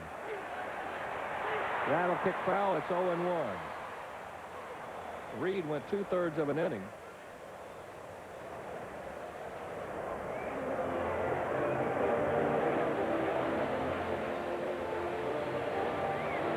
Jackson, a part of that trade that sent Kevin Mitchell up to the Seattle Mariners. I don't know that there's really any way to prove it, Pete, and you might get arguments from both sides, but I really think Clark and Matt Williams have missed Kevin Mitchell's presence in the lineup. Oh, no doubt about it. The numbers for both players are down. On the plus side of it for the Giants, they got some pitching help this year for a staff that was decimated by injuries.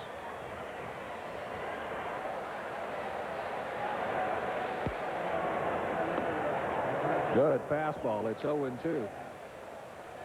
I feel like I'm in a newsroom here with all these monitors set up over here. What are we watching? Just got to remember that we're doing play-by-play for the top one and not the bottom one, right? Okay. 1 ball and 2 strikes to Otis Nixon. Nixon has grounded to third. He's flied to right. Just a couple of points under the 300 mark. That's out of play. It's still 1-2.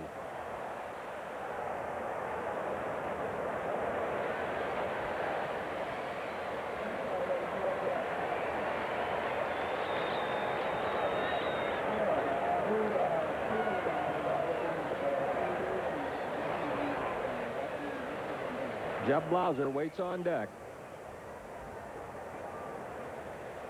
Otis may need a new piece of timber.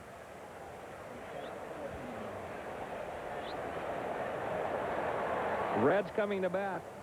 Bottom of the 7th inning. They trail it 5-0 in Riverfront. That one is zipping along. Yeah, the scenario is being set for to finish just the way the Braves wanted it to be able to win it outright in front of the home crowd.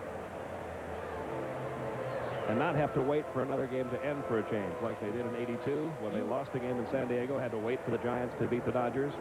And even like last year when they beat Houston on the next to the last day of the season, had to wait for the Giants to beat the Dodgers. This time there's a chance of celebration can begin immediately. You know, you were there for the one in '82, and you guys had to wait a long time for that. But the scenario last year was a pretty good one, being out on the field when the final out was made. Nixon's gone. Jackson gets his first strikeout. And that'll bring up Jeff Blauser. Blauser has flied to center and walked. He scored the first run in the 4th inning. He walked and then was balked to second by Bud Black.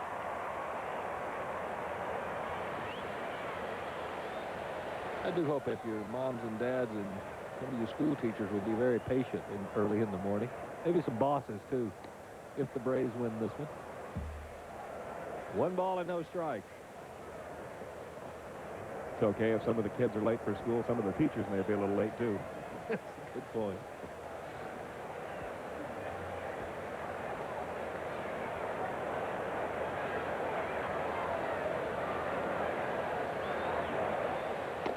The breaking ball stays high. It's 2-0.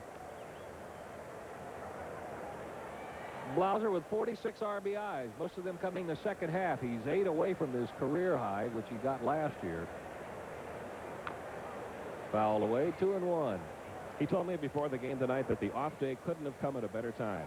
He did have a little bit of a groin pull rounding the bag at second on Sunday, and he said if we had had to play yesterday, he could not have played. He had to come to the ballpark yesterday to get some treatment. 2-1 count. Terry Pendleton waits on deck.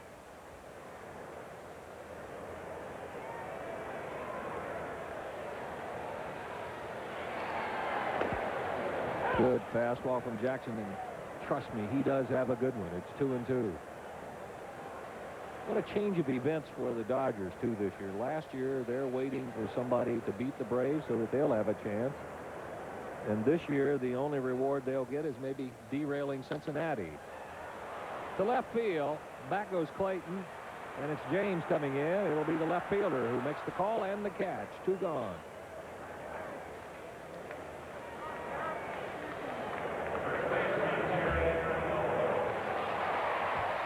And here's Terry Pendleton. And how about the reception he got tonight before he ever stepped in there?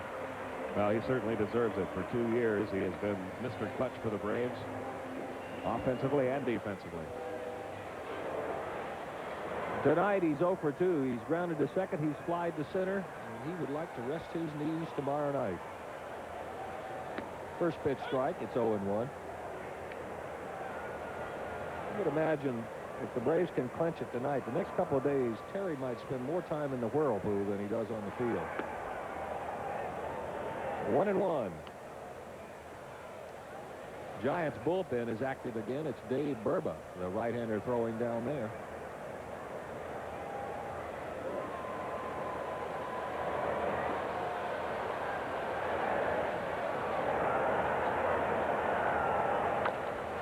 To right field and off the boards. Pendleton will stroll into second with a double. Got it just a little bit near the end of the bat. It looked like for a second it had a chance. A 2-out double for Pendleton. And you can chalk up another page in the Braves record book for Terry Pendleton. That's the most doubles in one season ever by an Atlanta Brave. 38. There have been 5 other players who had 37 doubles in one season. The most recent, Deion James. This is number 38 for Terry Pendleton. So a piece of Atlanta Braves history with that 2-base hit. And hit number 5 on the night for the Braves, and it'll bring up Lonnie Smith. Lonnie flied to left, walked and scored. Bud Black walked 2, and they led to his undoing. Both scored. Right on by him. It's 0-1. Lonnie couldn't have picked a better time to get it in gear the second half of the season. Remember, he started off something like 3 out of 33. But the second half is hit near 300. Fisted to center field. Pendleton will try to make it home. There'll be no throw. It's 6-0 Braves.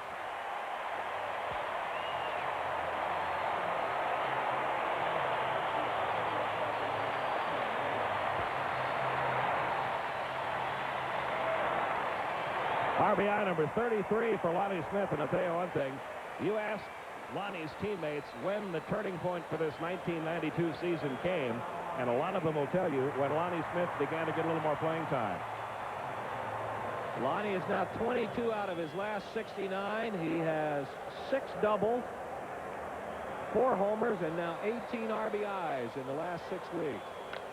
Looper by Gant to right center. Lonnie will head to third. The throw from Felder cut off. Gant is hung up. Clark will tag him out. That'll wrap up the 5th inning here for the Braves, but not before they tack on one more. They do it on 3 hits. 5 in the books. Braves lead it 6-0.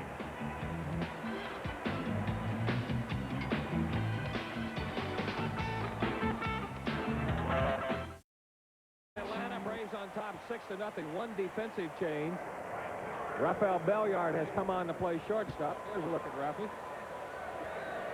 And Steve Hosey, Kurt Manwaring, and Royce Clayton. First 3 due up here in the 6th inning for the Giants. Out of play, 0-1.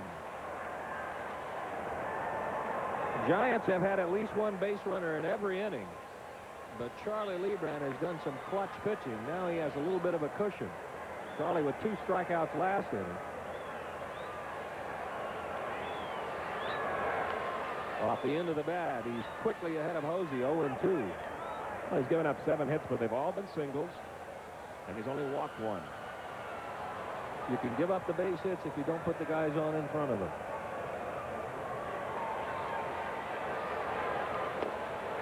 Good changeup, 1-2.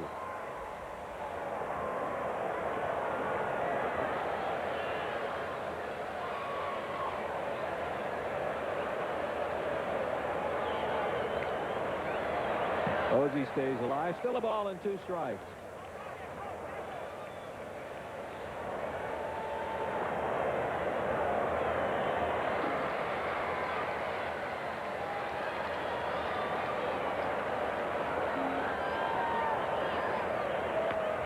Twisted.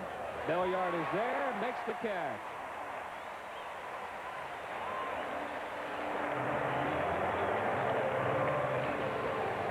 One gone in the 6th inning. Well, that's vintage Charlie Lebrand, isn't it? Change up, and then the fastball right on the 5th. Petey looks a little quicker tonight. You don't think there's a little adrenaline flowing? I think there very much so is. A couple of fastballs he threw back in that 5th inning for swinging strikes to Will Clark, and Matt Williams had a little extra juice on him. One gone, and here's Manwaring. Charlie's got him on strikes once. He's also single, 1 out of 2. Make that 2 out of 3. It's a looper to center. Hit number 8 for the Giants.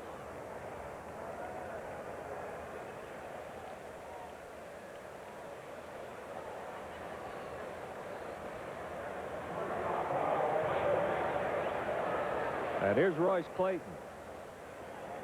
Clayton has flied to left, and he's walked. He really had a battle with Charlie Lebrand's changeups out in San Francisco. Like most young hitters, they don't see that pitch much coming up through the minor leagues. There's the fastball for a strike. Or if they see it, they don't see it thrown with such good motion and with such good control. Greg Litton has a bat. He's come out on deck. Giant can keep the inning alive. He will hit the pitcher's spot. A little too far inside this time. 1-1.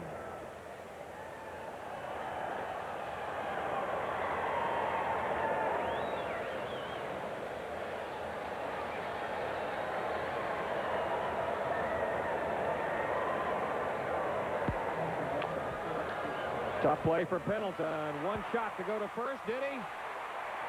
And another good defensive play by Terry Pendleton. 2 gone.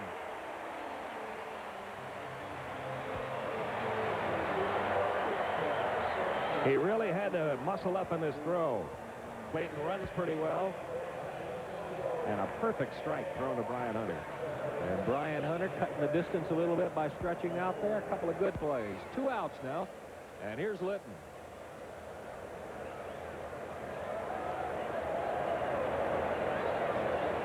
On the play, Manwaring made it to second. You see Litton's numbers there. As a pinch hitter, he's 3 out of 14. Ball 1 misses outside.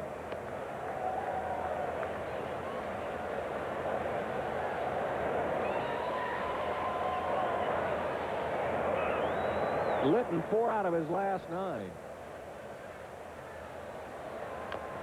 Off the end of the bat, that'll kick foul. It's 1-1. Litton has twice made trips to the minor leagues. He began the year in AAA, was recalled in April, played in about 30 games before he was sent back down in June, and they got him called back up at the All-Star break. He had a good year down in Phoenix. The brief time he was there, hit over 300. He's got family down in the Panhandle area of Florida.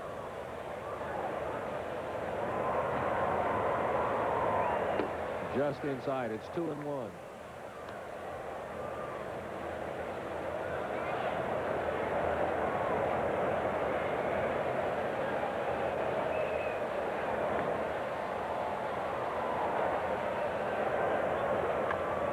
Big swing, but it's going to be an easy one for Gant. He's under it. He's got it. That'll take care of the 6th inning. No runs in the 6th for the Giants. 1 base hit, 1 left stranded. 5.5 in the books. 6 zip Braves.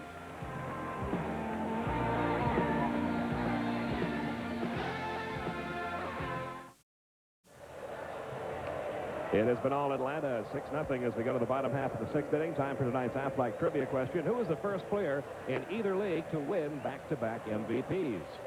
And we'll have the answer for you in the bottom half of the inning. Do you know that one? I think I do. There's the Braves, or I'm sorry, the Giants hitting coach Dusty Baker, and we want to join Dusty in sending along birthday wishes to his daughter, Natasha, who becomes a teenager today. So happy birthday from your dad and from us. Bottom of the sixth inning. Brian Hunter will lead it off, followed by Damon Berryhill and Mark Lemke.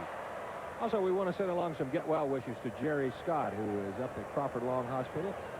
Jerry's daughter, Debbie, make sure everything runs smoothly over at our stadium club here. So, Jerry, get well, will you? Here's a strike to Hunter. Got a couple of those, too, Don. One to Bill Jeffcoat in Griffin, Georgia, and one to our buddy Pete Scorpa down in West Palm Beach. He has some surgery scheduled tomorrow. We hope everything goes well for Pete. 1-1 to Hunter. Yeah, I've always liked Pete, but I loved him this spring when we tuned into the parking lot there at West Palm Beach. And you had a parking space reserved. With my name on it.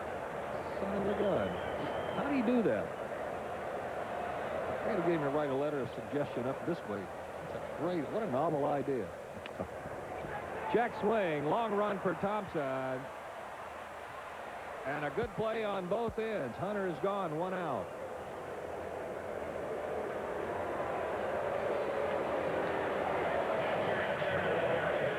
That'll bring up Damon Berryhill. We also want to congratulate Don, Braves beat writer I.J. Rosenberg and his wife Beth Ann on the birth of their first 2 children. Twin girls, Ashley and Lindsay, born yesterday. He is in for a long next 3 weeks, isn't he? Postseason play and twin girls. First pitch to Berryhill. Fouled. I don't think we told you that the Giants have a new pitcher. That's Dave Burba. We did tell you he was warming up. Well, he's now in there. This is his 22nd ball game, 10 of them as a starter. 1-1 to Berryhill.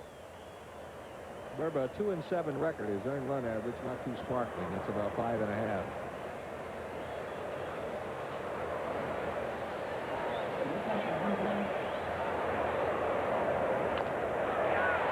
That's a base hit for Berryhill. Give Damon 2 tonight. He's at first base for Mark Lemke.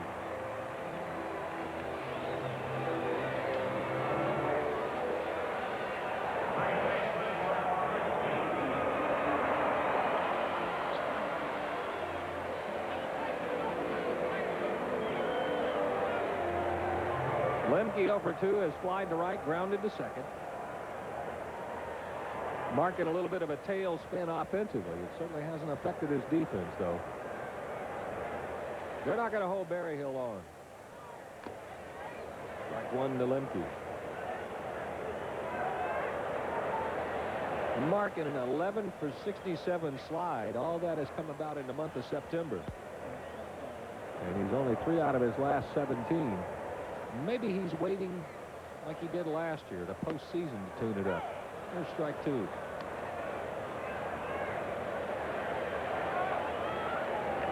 Remember last year? Wasn't it a series where he thought he owned third base? Tied the record for most triples in one series. He's in a hole 0-2 here. Straightens him up with the fastball. A ball and 2 strikes.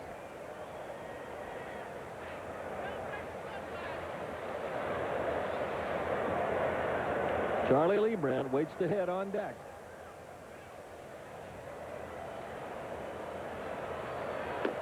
Got him. Strikeout number 1 for Burba. Lemke's gone, and here comes Charlie Leibrandt. He should get a nice reception.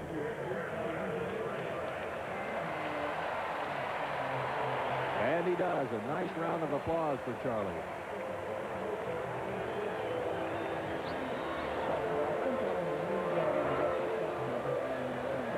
Charlie's done his best work on the mound tonight, not at home plate.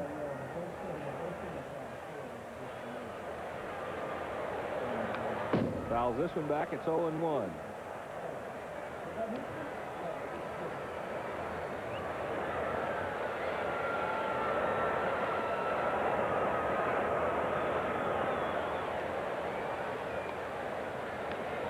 They're in the bottom of the 8th at Riverfront Stadium. L.A. on top 5-0.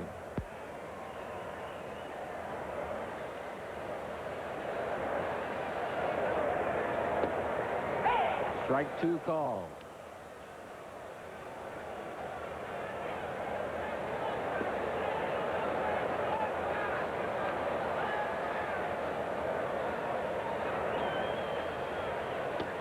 That's high. It's 1-2.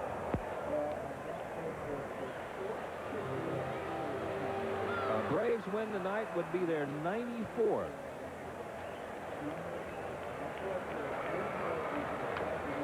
Charlie stays alive.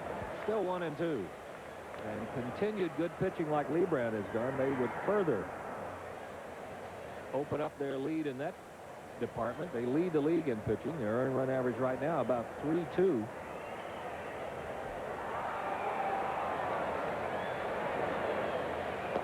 Down low, it's 2-2. Braves right about the middle of the pack as far as hitting is concerned. St. Louis led the league, or is leading the league at 263. Cincinnati at 262. Pittsburgh, San Diego, and then the Braves trail the Padres. Ball 3. So after getting in a hole, Charlie has worked it to a 3-2 count. Most wins ever by a Braves team in a single season, 94. They set that last year, so they can tie that tonight. Berryhill will be on the move. Good cut by Lebrand. He's still alive. It's 3-2.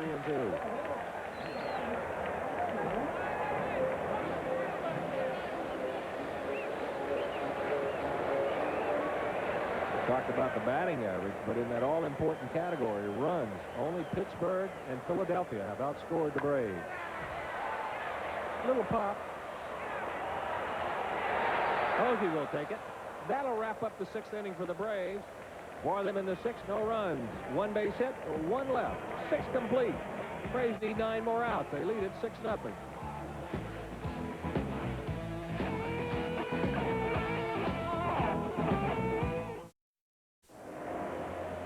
6-0 Braves, top of the 7th. A reminder of our Aflac trivia question. The first player in either league to win back-to-back MVPs. And the answer is Jimmy Fox back in 1932. I missed him. Braves need 9 more outs. Top of the 7th. Here to tell you about it, Pete Van Wieren. Okay, thank you, Don. And hi once again, everyone. It'll be top of the order for the Giants, beginning with Mike Felder, who is 2 for 3 tonight, a pair of singles. And Lebrand misses low with the first one, ball 1. 6-0 Atlanta, each team with 8 hits. In for a call strike, 1-1 the count.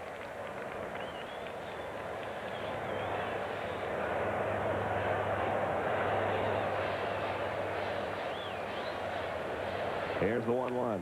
Trying to bunt his way on, drops a pretty good one. Lebrand will field on the 101st in time to get Felder. And there's 1 out in the top of the 7th.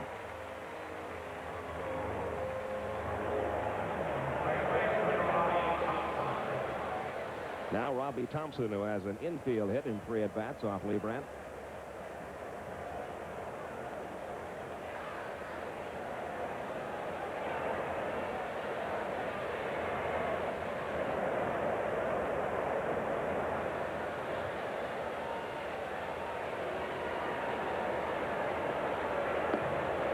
Called strike outside corner. Not only is Charlie Lebrand pitching a good one here and has some run support, but you know he'd like to be out there at the finish. That's a very special moment for a pitcher in his career, to be out there to record the final out on a ball game, to clinch a division or win a playoff series or win a World Series. And the way Charlie's going, he's got a good shot at it. Ronnie Smith puts that one away. 2 down in the 7th. And that'll bring up Will Clark.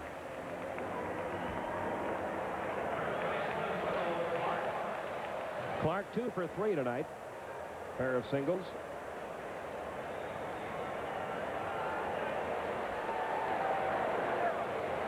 Looks like Will's getting his winter duck hunting face on there. A little growth on the upper lip. A ball and no strikes on Will Clark.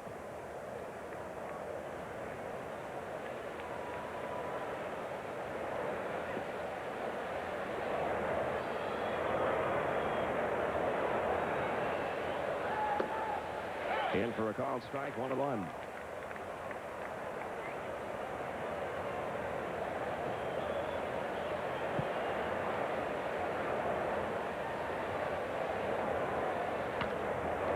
To left center field, a little bit of a slice to it. Lonnie Smith gets there. And it's a 1-2-3 inning for Charlie Lee Brandt in the top of the 7th. We go to the 7th inning stretch here in Atlanta. Still 6-0 Braves.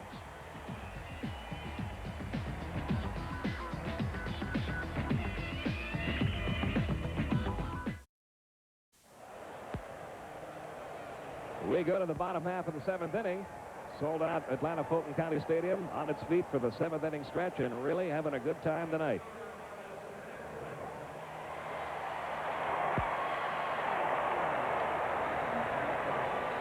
Otis Nixon leads it off. Dave Burba working his 2nd inning. Nixon 0 for 3 tonight. You know, when you talk, Don, about players who could use a day or two off if the Braves can wrap it up before the night's over. Here's a guy that hasn't had many innings off. You're right. Remember last month. Remember Deion Sanders was hurt. Long throw for Robbie Thompson just in time to get Otis Nixon. Deion wasn't 100%, so he couldn't spell him out there. They couldn't swap it off, and then all of a sudden football comes along. So Otis has logged not only a lot of innings, but in the last couple of weeks, he's logged a few miles in the outfield. Running down some fly balls. Well, now Rafael Belliard will bat for the first time. Belliard hitting .218. Hasn't had many at-bats lately because Jeff Blauser simply won't let himself be taken out of the lineup. Doing so well offensively and defensively. So Belliard's playing time has been cut way down, limited mostly to late inning defense. A ball and no strikes. 6-0 Atlanta in the bottom half of the 7th. We're in the top of the 9th in Cincinnati with the Dodgers leading at 5-0. And they're now going to the bottom half of the 9th.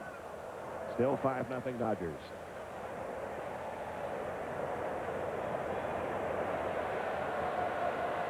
The rookie Pedro Astacio, who has already pitched a couple of shutouts this year, a chance for another one tonight to knock the Reds out of it. This will be out of play, and the count on Belliard, 1-2.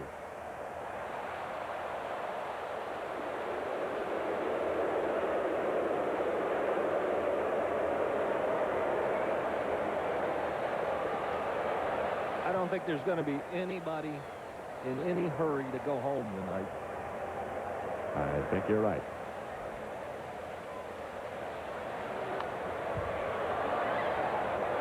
Still 1-2 on Belliard. In fact, what is it that Skip normally says about this time of a ball game? You have our permission to walk your dog now, if you promise, but don't walk it too far. Yeah. Come back for the celebration.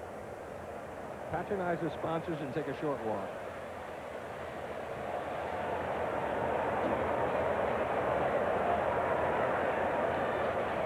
Here's the 1-2 to Belliard. Little chopper hit up the middle.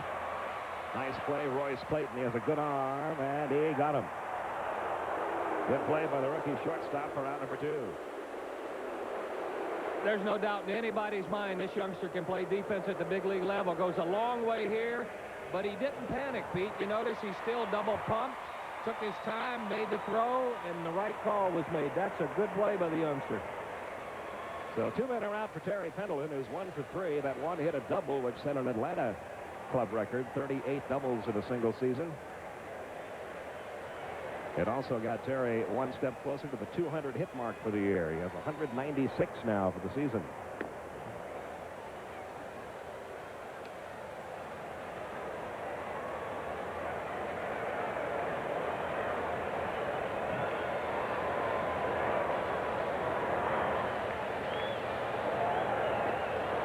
It's even, 1 ball, 1 strike.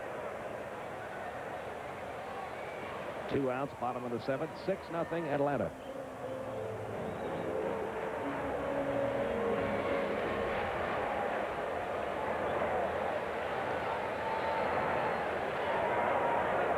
Pendleton now at .312 for the year. 17 hits in his last 35 at-bats. Coming down the stretch. That one's fouled away. It's 1-2, and some big hits included there, including that game winner in San Diego Sunday.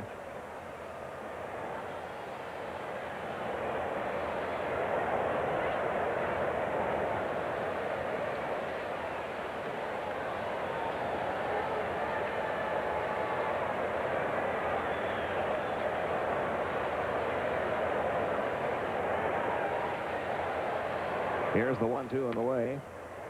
Chased a high one and hit it foul on the left side. Still 1-2.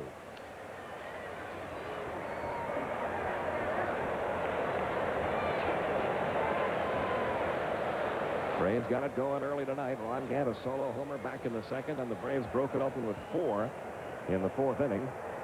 Gant driving in another one with a base hit. Brian Hunter driving in one with a base hit. Damon Berryhill driving in 2 with a double. Again fouled off. Still 1-2 on Pendleton.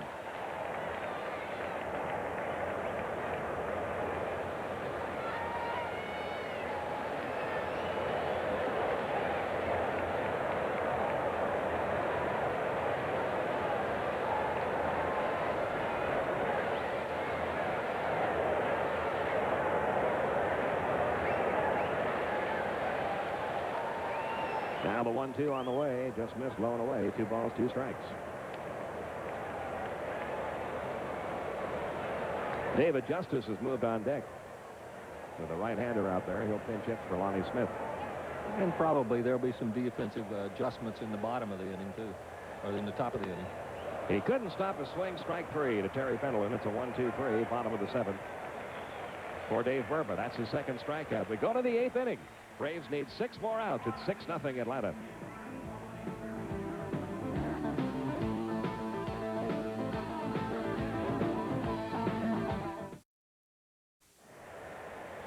Let's take a look at the Delta scoreboard. That game in Cincinnati, bottom of the 9th, 2 outs. New York over Philadelphia. They're in the 7th there. Pittsburgh shutting out Chicago. Fly ball to center field in Cincinnati. It's over. Dodgers win it 5-0. St. Louis 1-0 over Montreal. San Diego beating Houston 3-1. We'll give you a quick look at the American League. There you have the scores right there. For complete scores and highlights, tune in CNN Sports tonight at 11 o'clock Eastern. We'll give you another look at those American League scores after we see what happens with the hitter. And here's the pitch from Charlie Lebrun on the way to Chris James. Ground ball out to short. Rafael Belliard on to first. Braves need 5 more outs. It's all over in Cincinnati. The Dodgers, Pedro Estacio has thrown a 3-hit shutout, which means the Braves have right now clinched a tie for first. And a win here tonight wins it outright for Atlanta. And very soon, this crowd of 40,860 will see that score go up on the scoreboard, and they will go a little crazy. But the good stuff comes later. Here's Matt Williams. Strike in the inside corner from Lebrun. Lebrun's retired his last 6.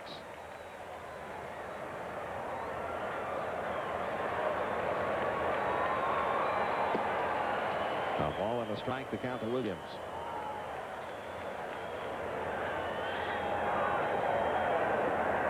Mark Wohlers loosening up in the Atlanta bullpen. But you know, Charlie Lebrun would love to finish this one himself. Down the right side foul. It's 1-2. And with the 6-run lead, Pete, I'll bet you he'll be given every opportunity to. 1 out in the 8th inning.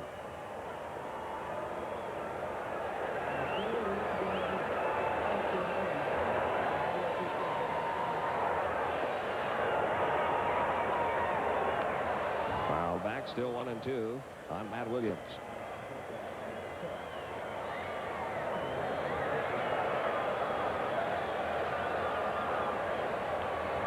Braves have changed their outfield defense with Ron Gant moving to left, Otis Nixon to center, and David Justice taking over in right, batting in the cleanup spot. Right back to Lebrun. Good play. Braves need 4 more outs.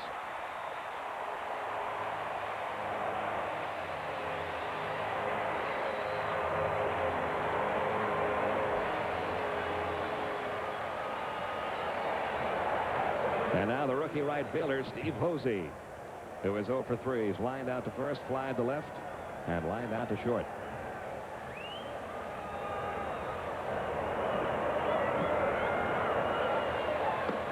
Inside corner, strike 1. How about the pitching of Charlie Lebrun down the stretch? Shutting out the Giants in San Francisco last week, shutting them out again here tonight to this point.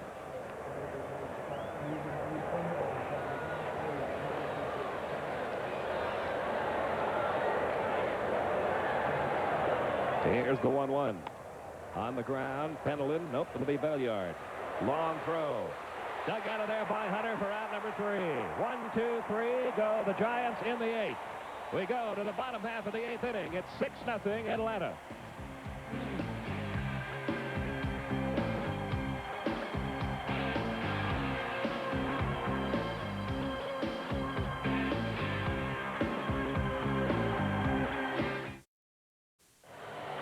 As the third out was made in the top half of the 8th inning, this is what the crowd here at the stadium saw on the Diamond Vision.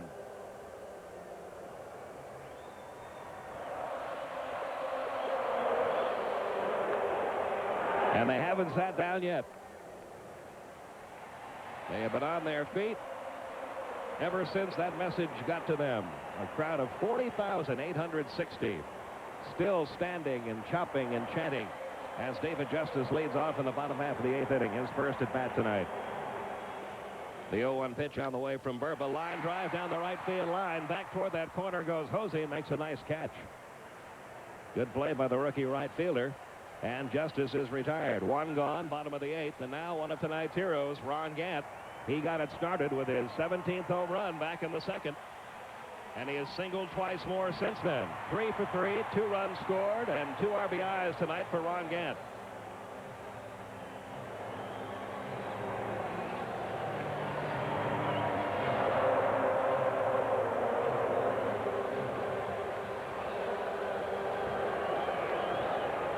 Burba delivers a fastball outside, ball 1.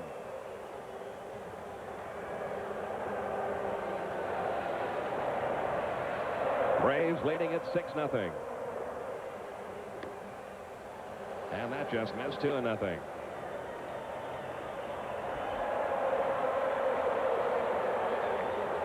These fans have been ready for this for so long. They thought it would maybe happen when the Braves were home last.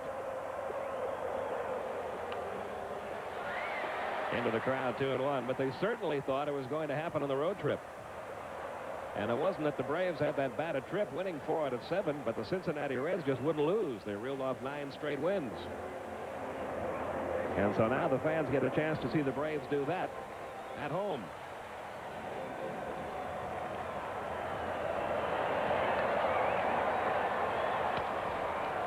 Out of play down the right side. It remains 2-2.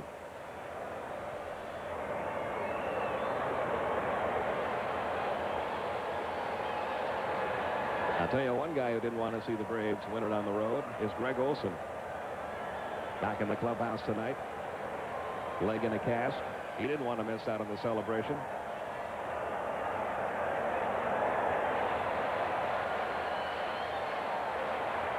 Here comes the 2-2 pitch to Ron Gant.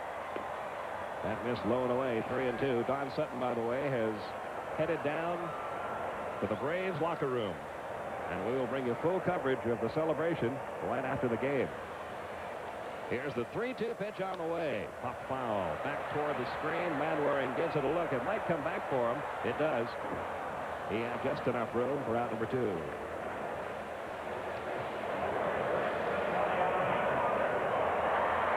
Braves have been here in Atlanta since 1966. They won their first division title the first year there were divisions, 1969. Didn't mean much to the fans that year because divisional play was brand new. And then a long, dark period for the Braves. It wasn't until 1982 that they were able to win their second National League West championship, the year that the Braves opened up the season with 13 straight wins. But a quick exit in the playoffs thanks to the St. Louis Cardinals that year. Then there was that magical season last year. Braves winning it on the next to last day of the season, winning the league championship series in 7 over the Pirates and taking the Minnesota Twins to a 7th game and a 10th inning in that game before bowing out. And I'll never forget the return flight back to Atlanta from Minnesota. The Braves had just been beaten 4-3 by the Minnesota Twins, but there wasn't one player hanging his head. There wasn't one player acting too disappointed. Every one of them said, wait till next year. And next year, Chapter 2 is about to begin. 1-2, the count of Brian Hunter. Did he go? He may have. Yes, he did. Another strikeout for Burba, his third. But here we go to the top half of the ninth inning. The Braves need 3 more outs to clinch their second straight National League West championship.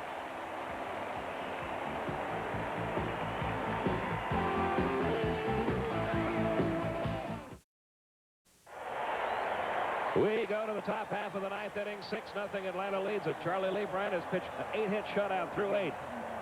And Kurt Manwaring leads off the ninth. He has 2 of those 8 hits. Strike 1, inside corner.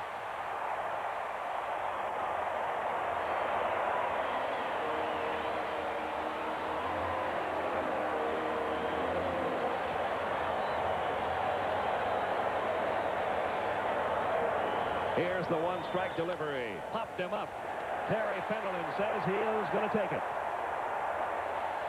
2 outs to go.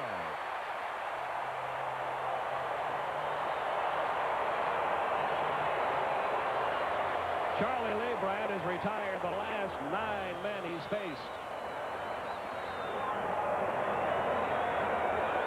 And here is Royce Clayton. Clayton tonight 0 for 2 with a walk. Strike 1.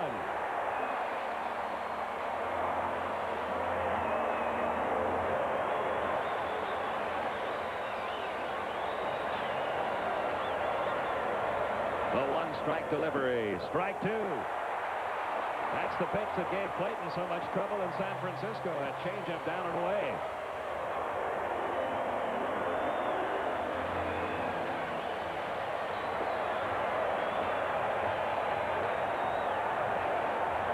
Here's the 0-2. That just missed. He tried to get him to swing another one out there. It's 1-2. And listen to the Charlie chant that has started now around Atlanta Fulton County Stadium. 1-2. Missed inside. 2-2. What a rewarding night for a guy who had such a disappointing postseason last year. Lee Bryant had a chance to be the man of the hour tonight. Strike 3. 1 out to go.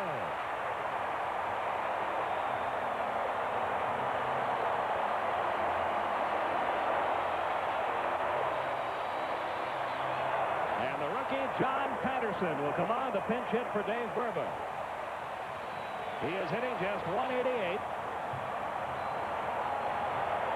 In just 27 games with the Giants, most of his years spent at Phoenix. 2 outs, 9th inning. The first pitch to Patterson. High, ball 1. Lee Bryant's retired 10 straight. Here's the 1-0 pitch. Strike 1 called inside corner.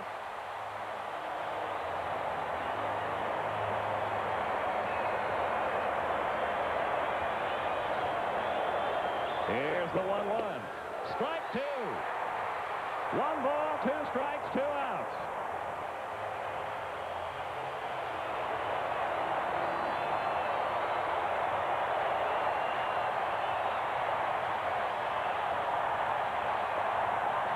The 1-2 pitch. 2-2.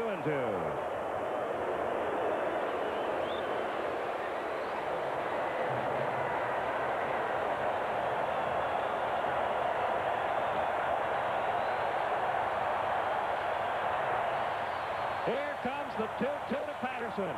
Fly ball, center field. Otis Nixon is there. Atlanta fans everywhere. Let the celebration begin again.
Well, when it happened last year, they said it was a miracle. The Braves couldn't do it again. Ladies and gentlemen, they have.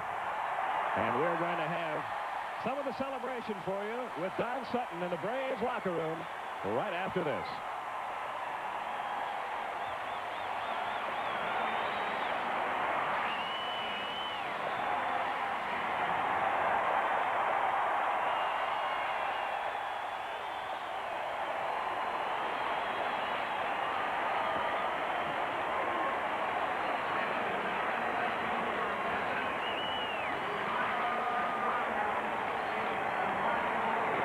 Had clinched their second consecutive National League West title with a 6-0 shutout of the Giants. Greg Olson back in a Braves uniform tonight, crutches and all. And as for the rest of the Braves, they're like all of you. When you get some new clothes, first thing you want to do is show them off.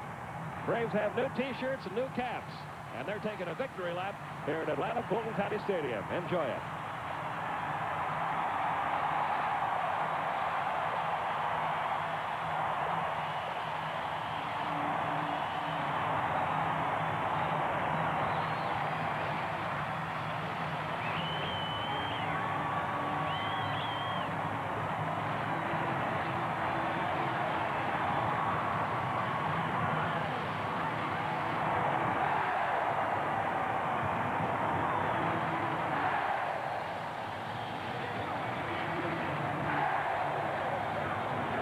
An especially meaningful night for Marvin Freeman, who was on the disabled list, couldn't be a part of it last year.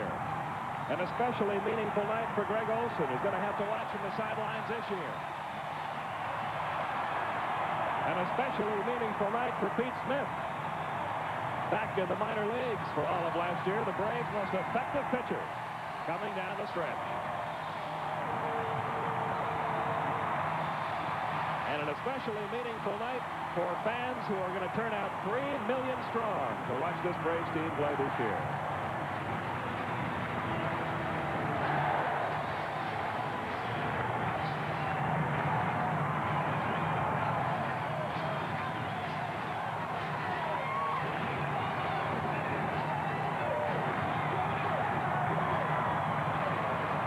And there's the man that put it all together.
We have more locker room coverage coming your way with Don Sutton from Atlanta Fulton County Stadium right after this.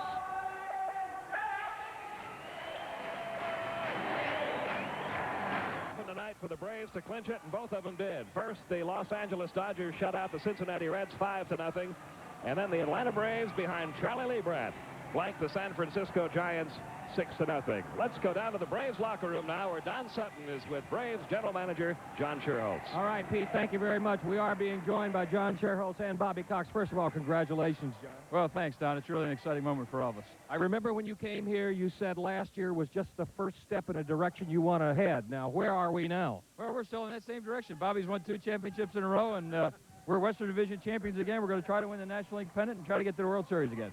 Bobby, to a lot of people, this one may have seemed easier than last year, but I think you really had to overcome some struggles this year that maybe weren't talked about too much. It wasn't any easier, believe me. We had a little bit of a lead. That made it seem easier, but it's never. You never get enough games ahead of the opposition. San Diego played great all season long, as did Cincinnati, and Cincinnati got hot toward the end and made it a little more difficult than we wanted to, but it's a great ball club, and they should have won. Bobby, one of your strengths, I think, this year is the way you use the bullpen. You never really had a guy down there you could go to for a month or 2 months, but you use them all. Well, if you got enough of them down there, somebody's going to get hot once in a while, and they did that all season long, so it wasn't as bad as everybody thought, maybe, because that bullpen can be very, very powerful at times.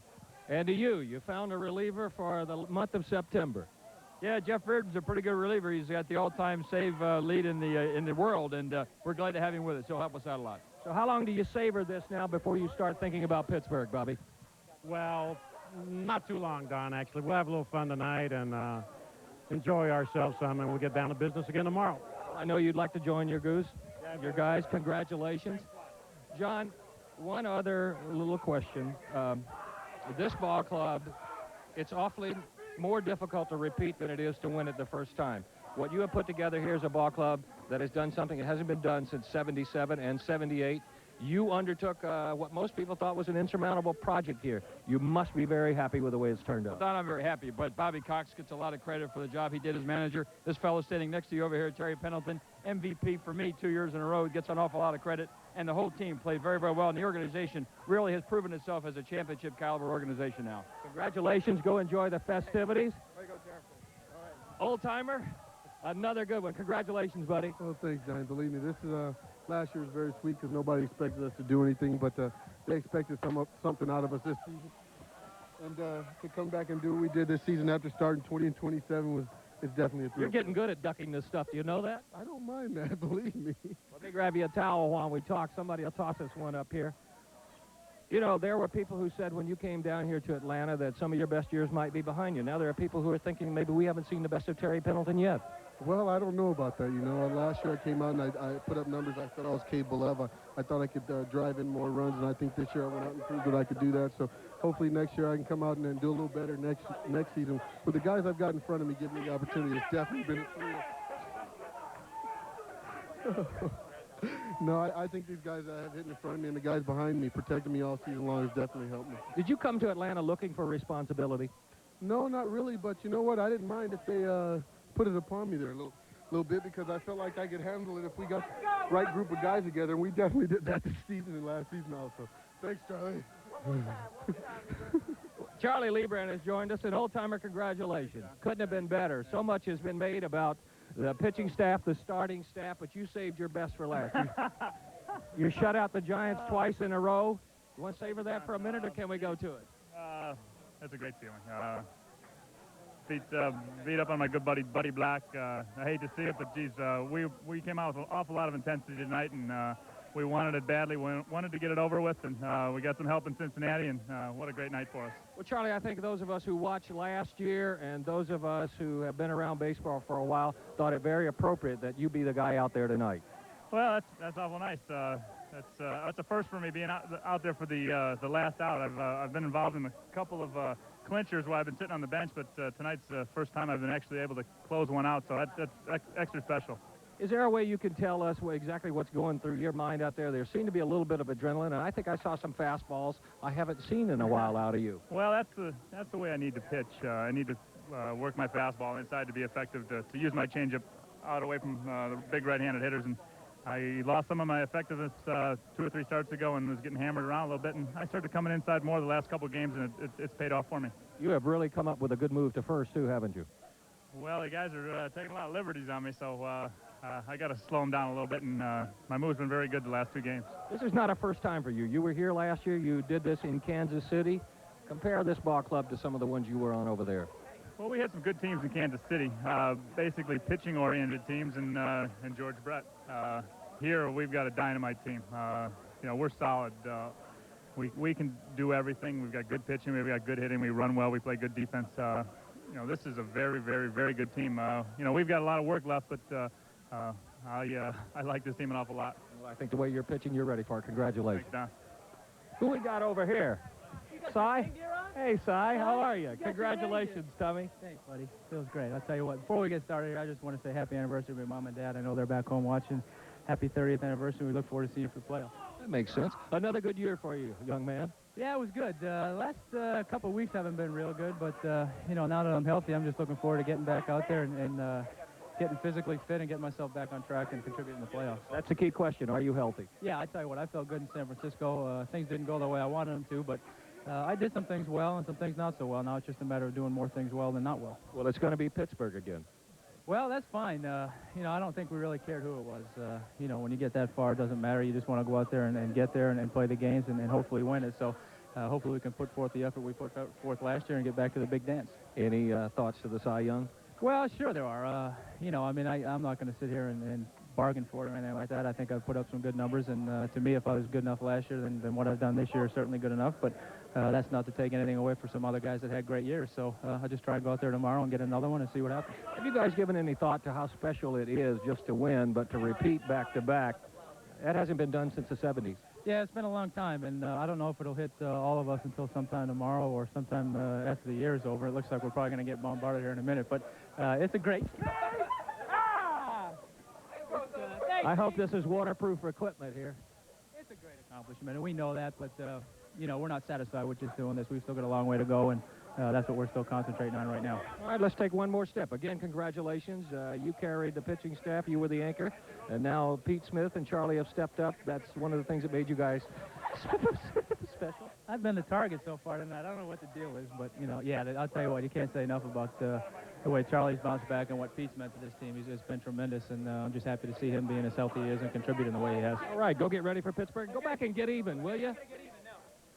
All right, Pete Smith is here with us. And, Pete, congratulations on you. It looked like at the beginning of the year you might not get to be a part of this. You were down at Richmond, but you came up. You made 10 starts. They won all 10. They would not be here without you. Well, that's very nice to say. We made some, we've had a great team all year, and I've been admiring them for a couple months, and it's just really nice that I could come up and help out.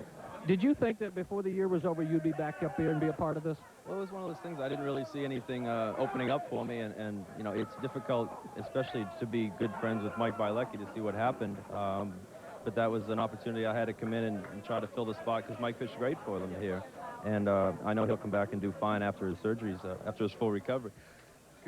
But thanks, Multi. Nobody's going to have to ice their arms tonight. No, but he, it was difficult to watch that because, and then have to come up and try to fill the spot because I've been through that before. And I wish him the best of luck, and hopefully we can go into Pittsburgh and everything will be fine. Well, 10 wins for the team, 10 starts for you. It came at a time when the other guys had hit a little bit of a slump, so it couldn't have been more timely. Nice going. Thank you. All right. Who we got over here? The club. You are the club golf champion, is that right?